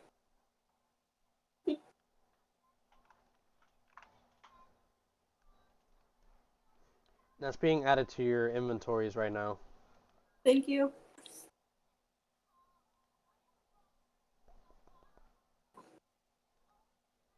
Why are you laughing Finner, so much? Finner just kind of like oddly like keeps like looking over at Zoe, staring at him like, what? Are you okay? She likes Femfen. You for There's another Zoe in accounting that looks just like Zoe, so it's just like Fenn's just so scared because now there's two Zoes that keep staring at him.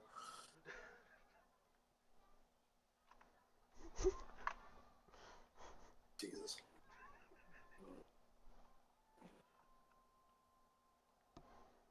Alright, everybody should have the ring in their inventory. And then Omen kind of looking around, he's just like, that way, if you guys ever get split up or have any more issues, you can find each other. You'll be able to go to and from the initiative base safely and another point of location, which brings me to the vacation idea. No matter what happens at this meeting, there is a temporary time from when they finish the session all the way up until the next day. Usually around 24 hours they make their decisions. So you guys can go home. I want you guys to pick a place to go, because no matter what they decide, they have to contact me. And I have you guys covered. Understand? Yeah. The Fender kind of like looks at him. I mean, so we don't have to show up afterwards? Okay. I think a beach would be nice. I haven't seen the water in a while. Let's just say I haven't been here in a while. And frankly, I don't like the way your brother called me. It's kind of rude. Seems a little on edge. You seen your brother lately? Yeah, just last night. What was it last night? Yeah, pretty much. Yeah, it was last night. You're having a hell of a week, huh?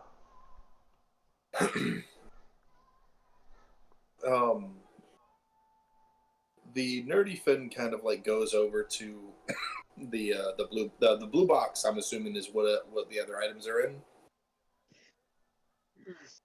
or are those being No, introduced? the blue box is where the rings were, and then Nerdy Fen was bringing like a bag of stuff. What would you like me to introduce? That is so expensive. All of it, if you'd like. Really?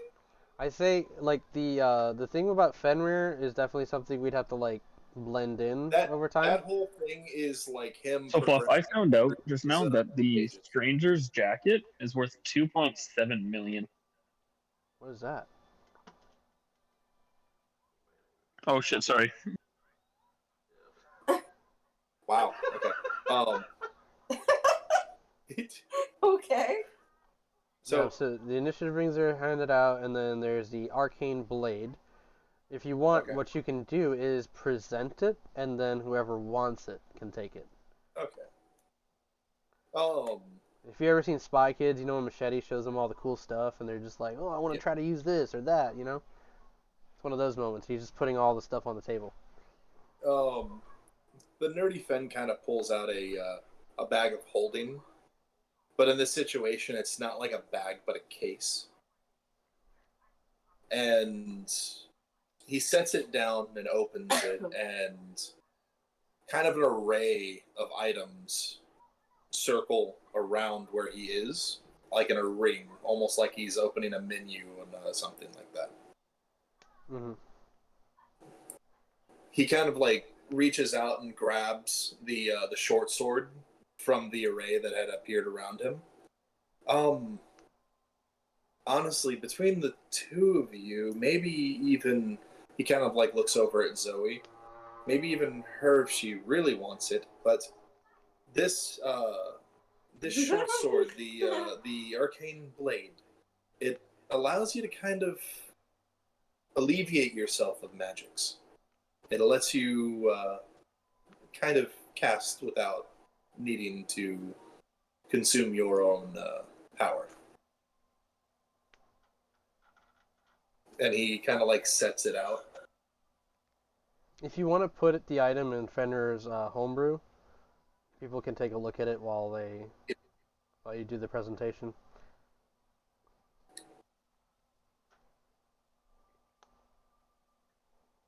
Also, we have 20 minutes until 11. LaFay, how you feeling? You awake? You with us?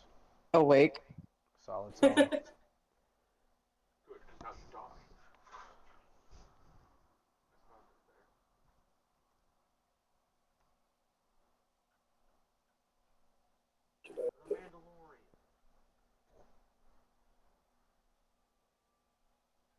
I don't remember where I put that one. Quick question. Sorry, what was the name of the ring again? I just wanted to add to my inventory. What was the question? The name of that ring or the thing that it should be the initiative ring. Yeah. Okay, I'll just look it up. Yeah. It should be in the inventory, and it's got a full-on description. Includes a flavor text. What? They said it was flavored for a second. Probably like 200. The ring be flavored. It's a ring. It won't work in dungeons and other cave structures, or if you leave this plane of existence. It's just bad reception. So the real quick question is am I still paralyzed? Or am I up and walking around No, again? you're good. You're good. You've recovered in the pod. Okay. You've I been got dragged to the pod. If you've seen the Avengers when they're on the helicarrier, you know, like that oval room where they're looking out through the window. That's essentially that layout.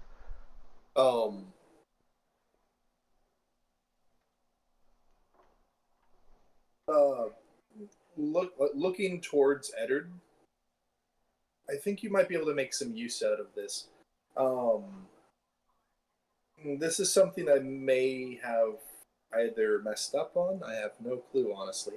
But he pulls it out, and similar to like your Eldritch Blast, it has kind of like that same energy, that same feel to it. But it's in the form of like a crest, a badge of some kind. And he kind of like levitates it in his hand and kind of sends it out to you, Eddard. And it sets right. It stabs me in the eye. Just it kind of like sets itself right in front of you. That is, I'm referring to it as a Eldritch Crest. It should help you with your unorthodox magic. Okay. I'll pick it up. What does it look like?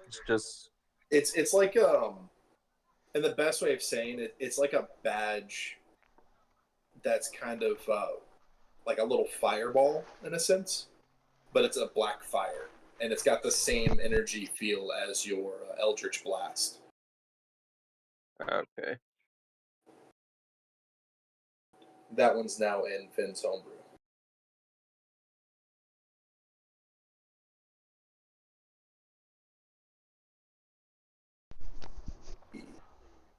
Next one. I am all the characters.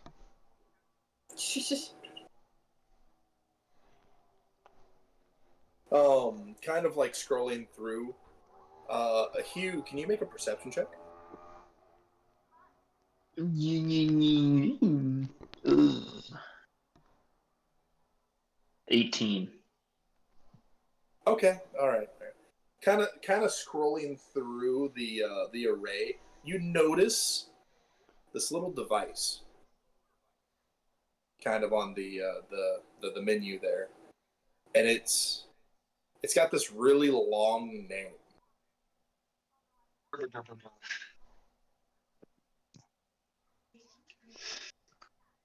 The It is called the Kinetic Energy Recoil Distributor. That sounds like a big fat gun. It literally is just a jewel, like a charged cell of some kind. Ah, I know where you're going with this. And like he's kind of like By the way, I'm role playing Jim the whole time, like reacting to this stuff. Just he kind of like stops at it for a second. Cool. And then he like shakes his head and kind of like keeps moving. Do you do anything? I'm gonna say, why are you shaking your head? I want that. This is what I want. This thing right here. You want curd? No, I want the thing on the tablet thingy. Yeah. That's what it's called. It's called curd. Yeah, he like rotates it okay. back, like pulls it from the array. Yes, curd. Oh yeah, I want the rock.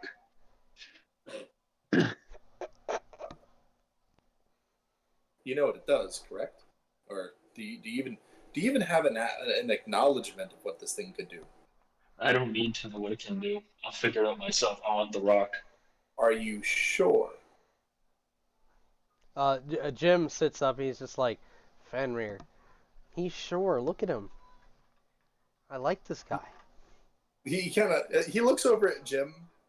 Jim, you like the ones that like to hurt themselves. It's funny. Hey, I will hurt you.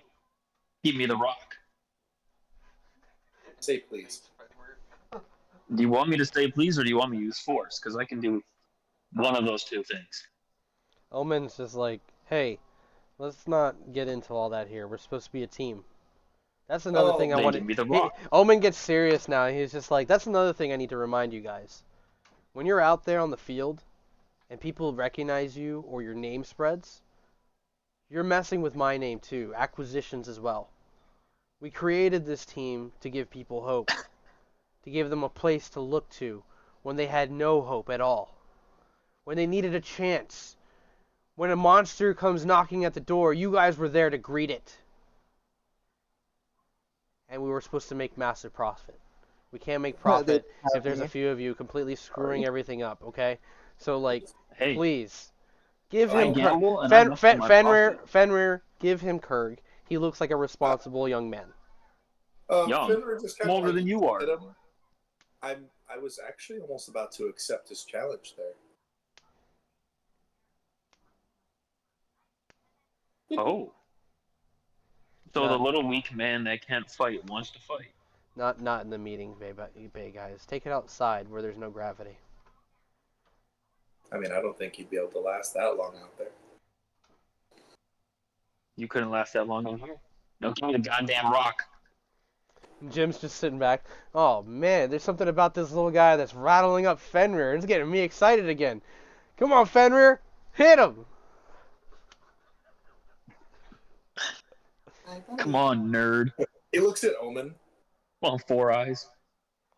Cast fireball. Oh, Omen's shaking his head like, nope. Oh, I also want to pull out a giant coin out of my pocket and throw on the table. I found this, by the way. Jim's just like, you never let us do anything fun. And the moment that you guys put a hole in that ceiling or something, we're all going to be having fun. Hole? Ceiling? Actually. Eric kind of looks up at the ceiling. I'm guessing it's just glass, right? No, but like if the structure breaks.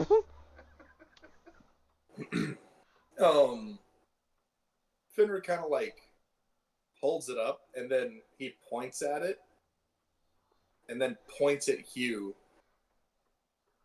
Hugh, it's coming at you fast. Make a dexterity check.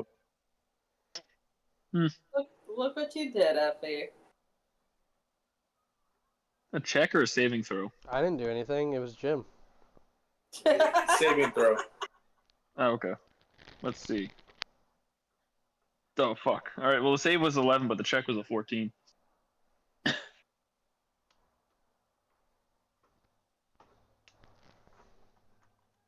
Do with what that you will.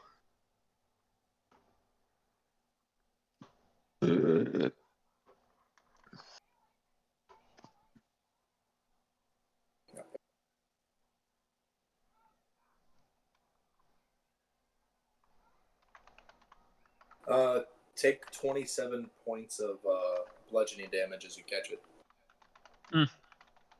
That's it? That's only a small bit. That's it. So what does it do? Says Jim. Well, you see Fenrir just kind of like snap his fingers, and then he takes 54 points of bludgeoning damage. Wait, why did he take damage? No, you. Oh, on top of my... Oh, okay.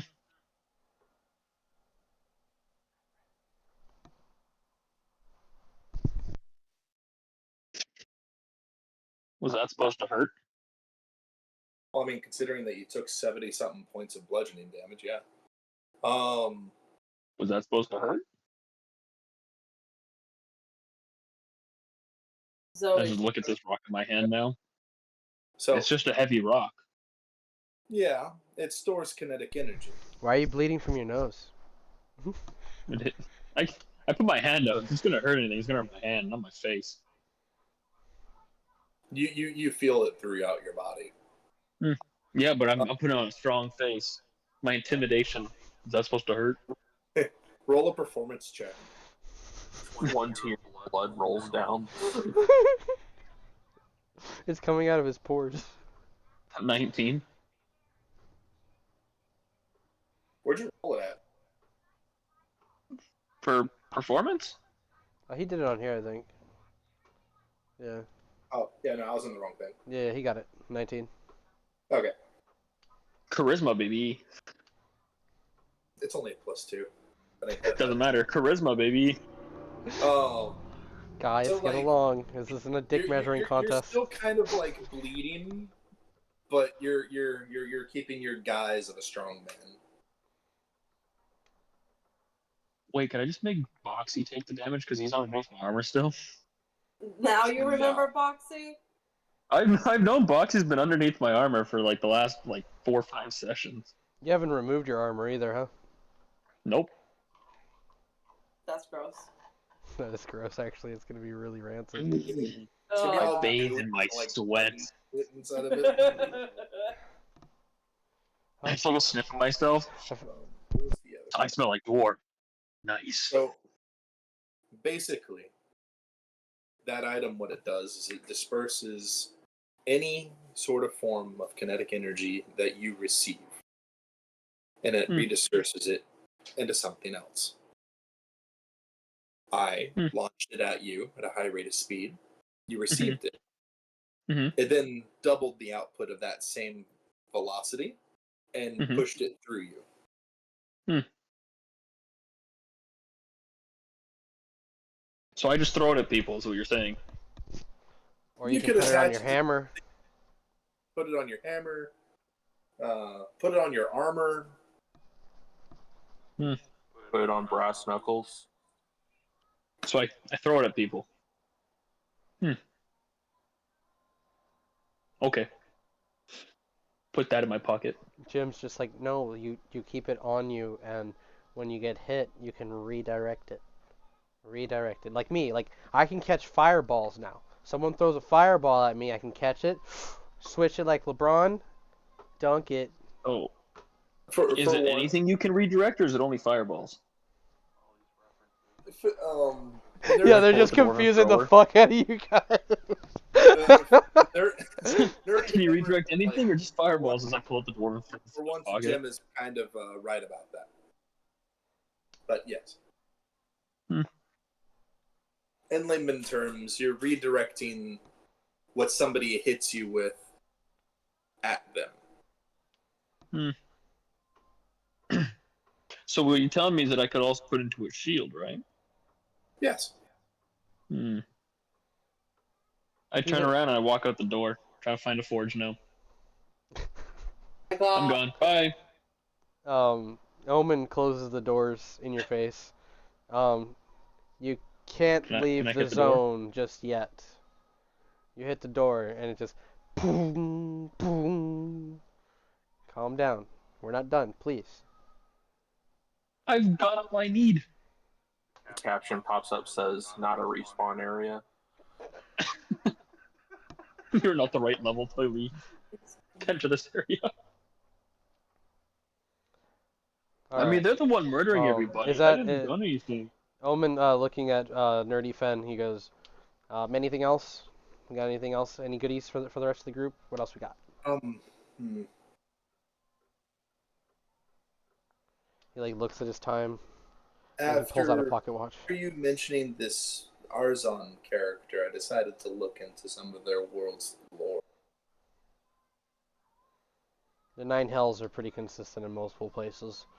Not just the 9 hells, but what he's attempting to do. Few things connected with fire. He seems to be going after fire consistently. And green flame isn't new to us. And as soon as Jim says this, you guys hear like this haunting echo ring across the room. Green flame! Did you not turn that off? It follows me everywhere, says Omen. I After found cast Divine Sense. You can if you want. I I think Ona would do that too. Holy shit. I mean, like, honestly, it just happens. Do they sense anything? Anything celestial, fiend, undead, or something like that. You sense the souls of the damned. Omen. Omen does one of these real quick, like.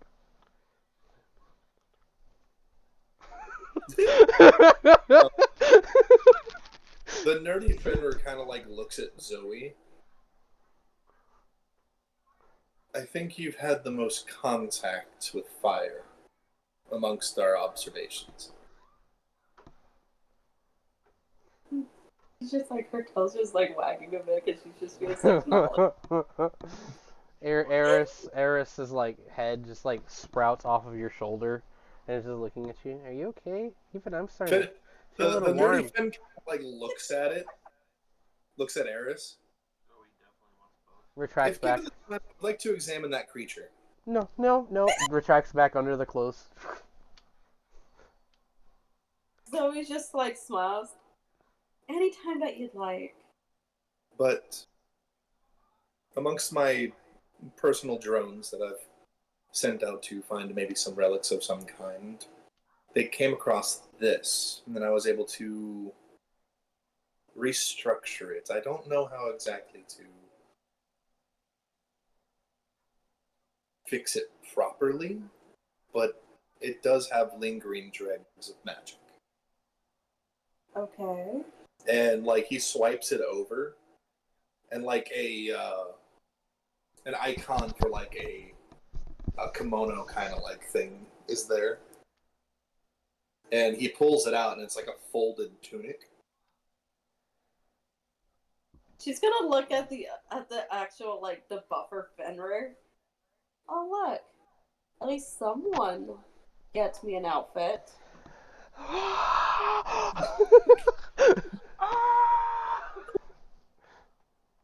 Zoe's only one. What? She's gonna end up with both fans. Jesus. And he kind of like just like lets it go gently, and it drifts down to you. She's going to take it, and she'll just like look it over. It's kind of made from an older silk. Some of the parts have been restored. Well, that's some fine silk right there, and I know fine silk, says Jim. And along certain areas, along the shoulders and like the chest area, there are like leather bindings and some reinforcement. She's gonna run her fingers along like the silk part of the kimono, and her ears are gonna like flatten slightly against like her head, as if she's looking at it, like as if it was like bringing back like a memory. It looks like my mother's silk kimono she used to wear.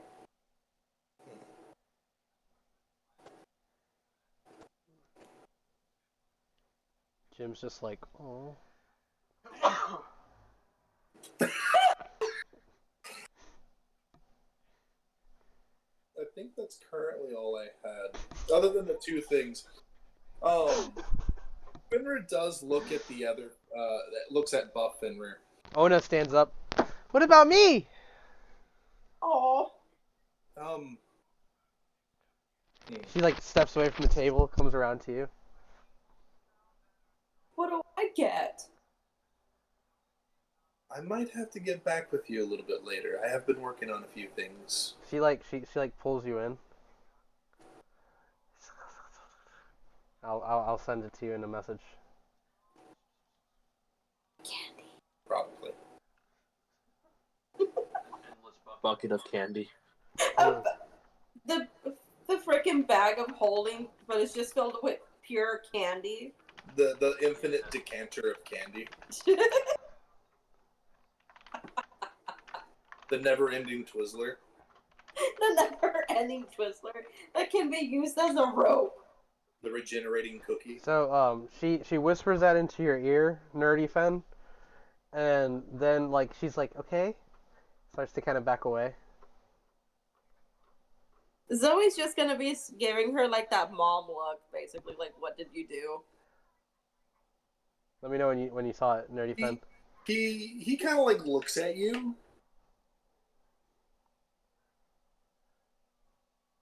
Are you sure? That'd be so cool. Oh, and also freeze-dried candy. Oh, fuck. Sorry, this is out of context, but well, out of like D&D. Jim said there's freeze-dried other stuff, so there's got to be candy. My coworker said the same thing to me.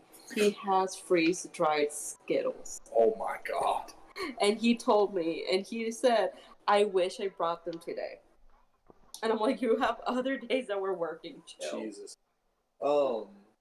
The Fenrir kind of like looks at Eddard.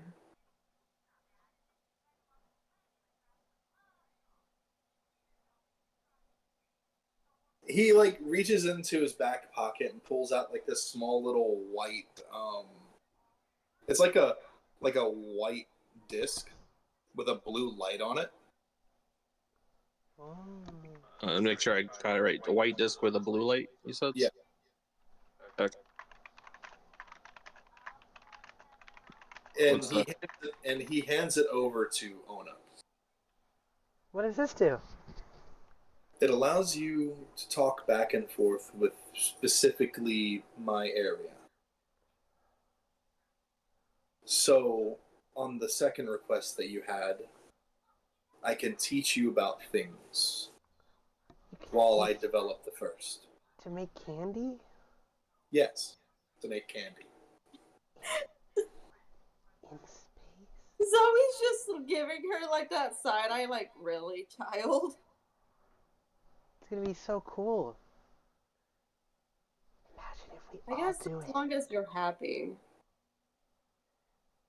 We're gonna have to talk more, Nerdy Fen. And she like runs off with her new coin.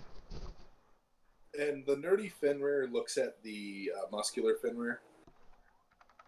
While you slept, Like a log. your readings were a bit strange. You obviously regenerated and healed back, and I'm assuming, to normal. That Finner just kind of nods a bit. Yeah, I'm feeling a bit different, but I'm not sure about any changes yet. Well, I'm not sure if it'll be soon or later, or if it's already happened, but there might be a surge of some kind through you. It's like, oh God. It's almost like something's growing.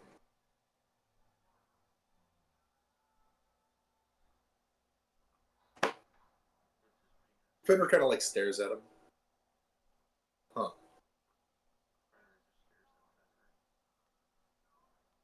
Okay.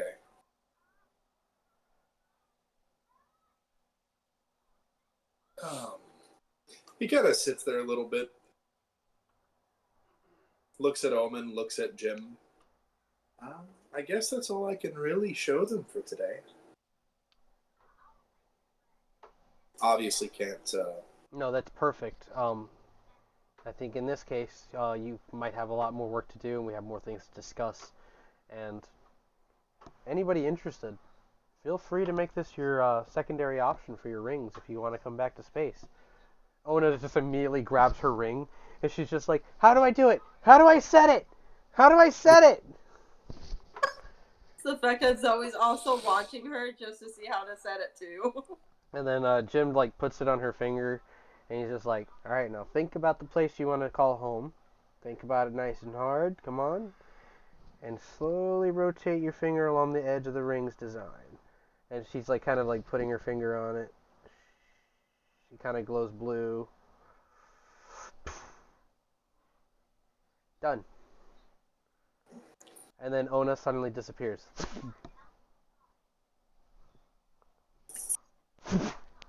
It works! I saw a goblin! Just like staring. How quick was that? In a second. Fenrir looks at Omen. She tries it again. Oh my god. Oops. It doesn't work. Oops. Well, I'm guessing it's one-time use per day. It takes a bit for it to recharge. It recharges better in sunlight. Well, at least I saw Brian. They look real surprised to see me. Who? Goblin. Oh, fuck.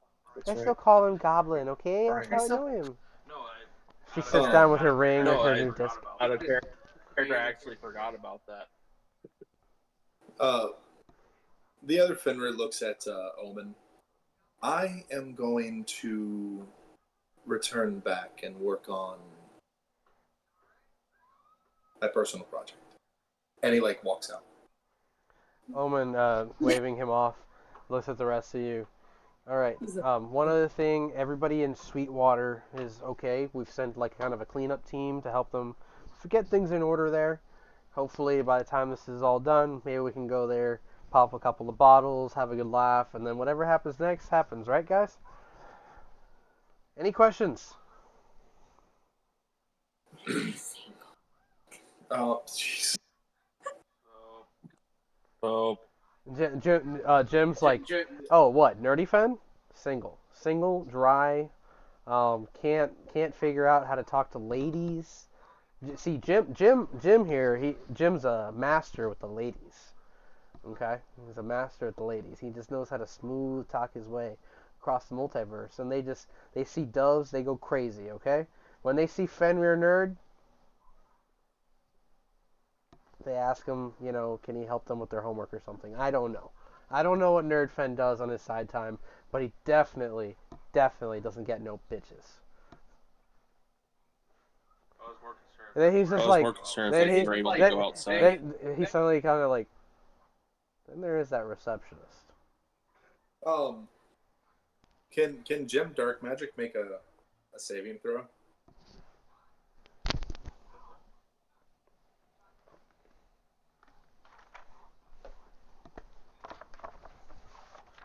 What kind of saving throw? Constitution.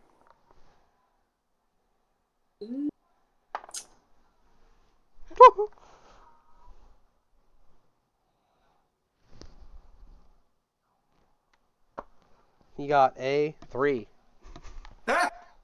No modifier.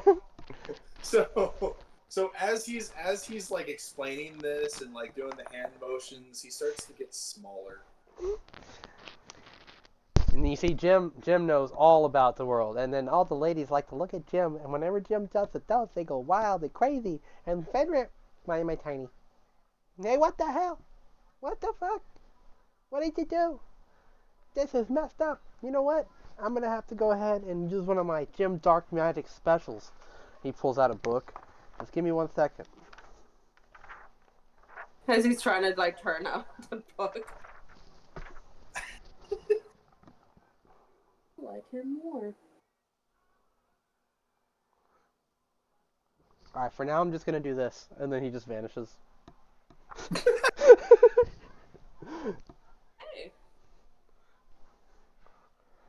Omen, like, kind of like, oh, I'm glad he's not coming with us this time. Alright, guys, let's head back out, get back on the ship, and I guess we're going to the capital. And as he starts to kind of like head towards the exit of this room, you know, you as the group, you're all seated there, and Ona's just kind of like rocking back and forth, looking at you guys.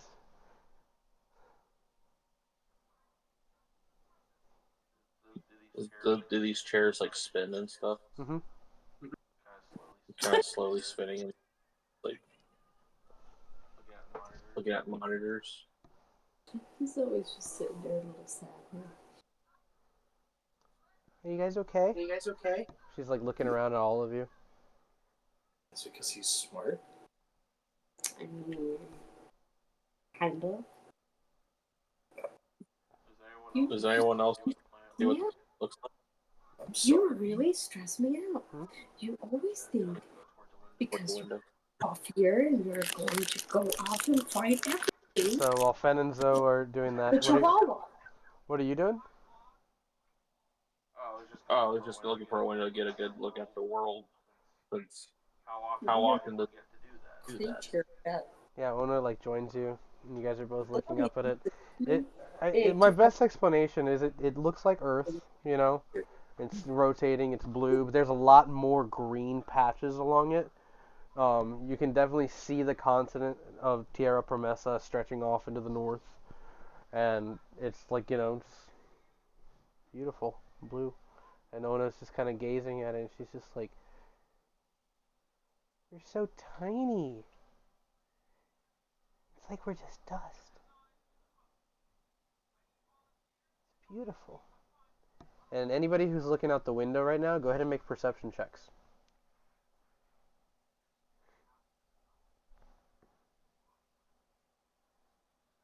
Perception checks. My boy. That's for Hugh, LaFay. 8 or 9. We're looking to wrap up here. 15. Sorry, I talked and I talked. 22 for Fenrir and 15. 15 for Zoe. 22. I already missed him. Right. If you got a 20 or higher, well, you're kind of looking out the window, and I think this would be LaFay, and who else got above a 20? Fenrir. Okay, I don't see your roll on here, that's why. You talk. And then 5 for you. Okay. So LaFay and Fen, you guys, you know, you see as Edard and Ona go up to the window, they're gazing out. You know, your planet kind of spinning there. Then what catches your attention are the mounds running across the landscape of the moon. And one of them kind of seems to kind of stretch into this like almost this half circle wiggly shape of Earth. It's a very consistent mound that runs long along its surface.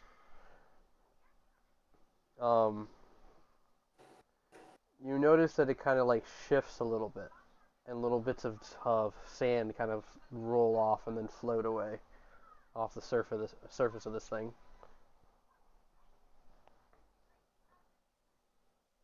Ona's just kind of looking up the planet. If only we can stay here a little longer. The capital just seems so boring now. I think we can come back here at some point.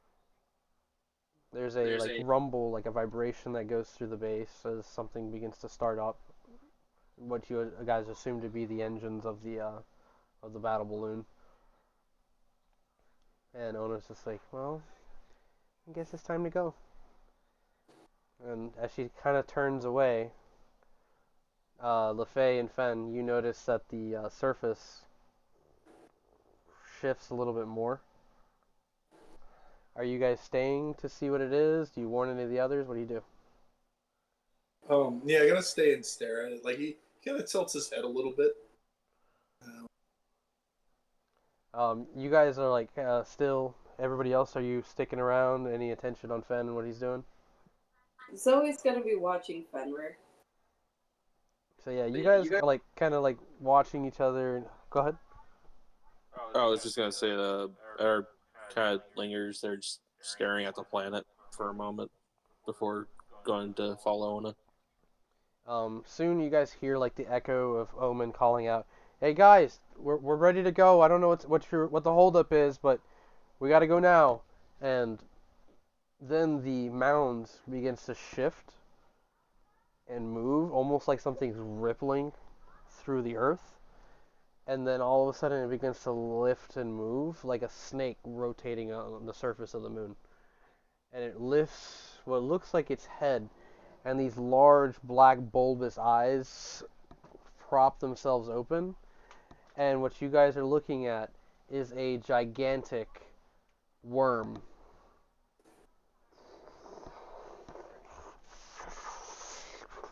It begins to kind of wiggle its way towards you guys, presses its face up against the window surface, and it just completely like Eddard, you're looking up at the planet, and then just this big derpy face of a worm just. Huh. And you hear it go. You cut out halfway. It's fine.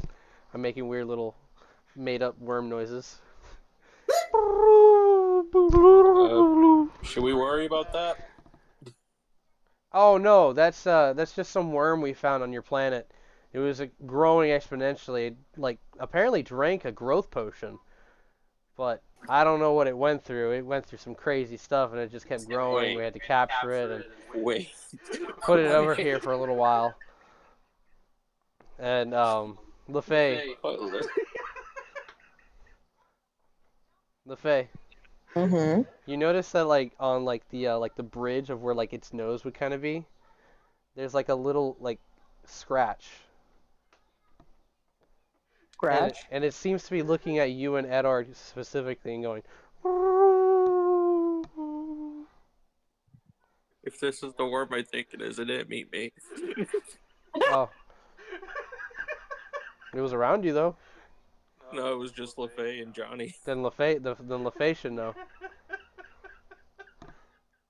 I'm trying to remember.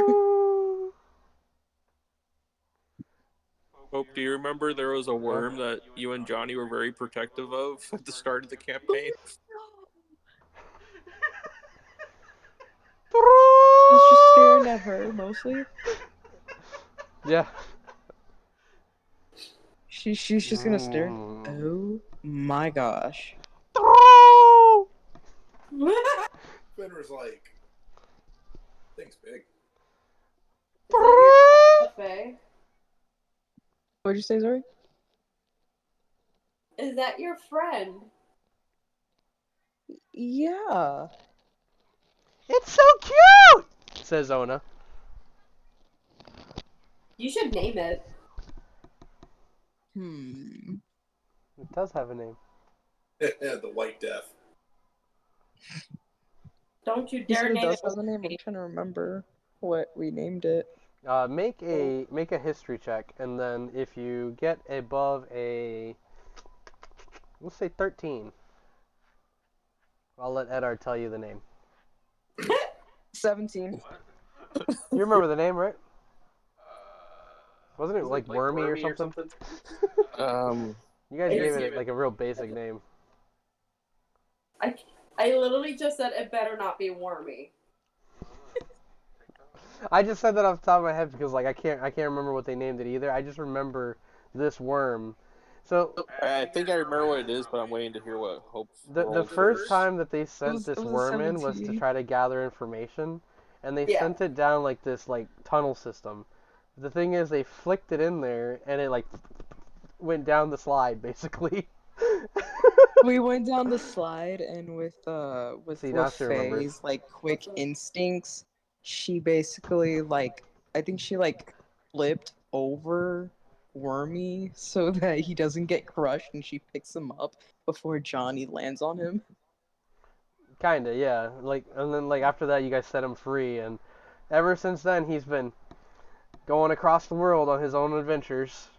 Eventually, he went through a cosmos slipstream that caused him to end up back on the initiative base, where he found the hand that carrying the giant growth of potion bottle, drank it, and became a giant worm. And because he was mutated from his interdimensional travel, he started to grow exponentially. In the initiative, or the acquisitions team was sent to capture this thing and move it somewhere else instead of killing You're it. joking. That's where it went.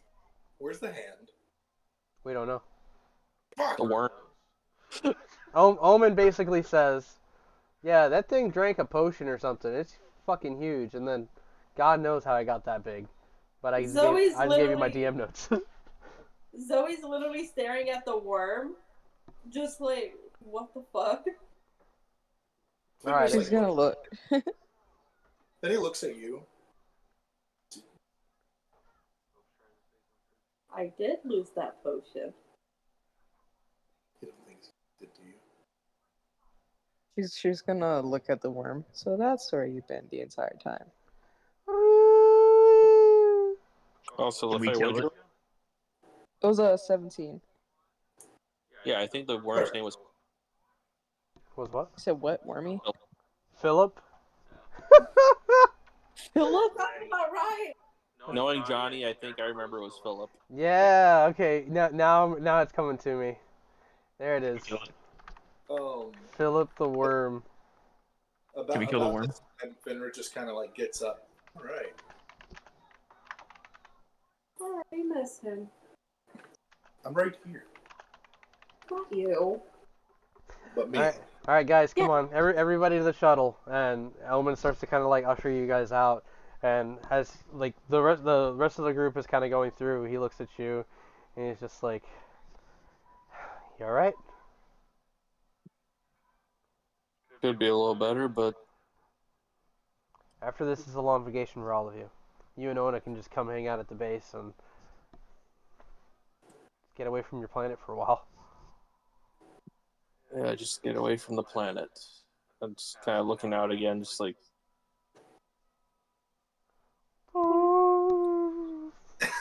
Halo music.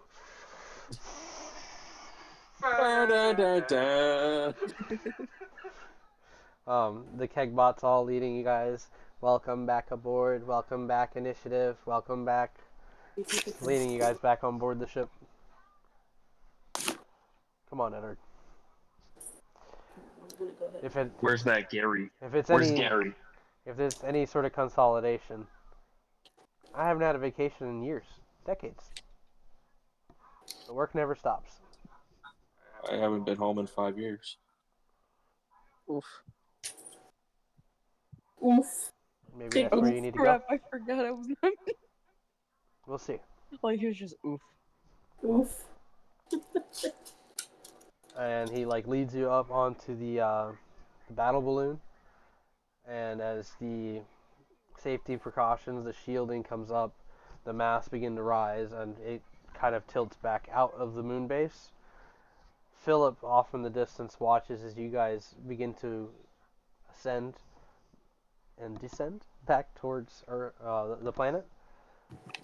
And as the ship is drifting off towards the planet, Philip kind of raises his head.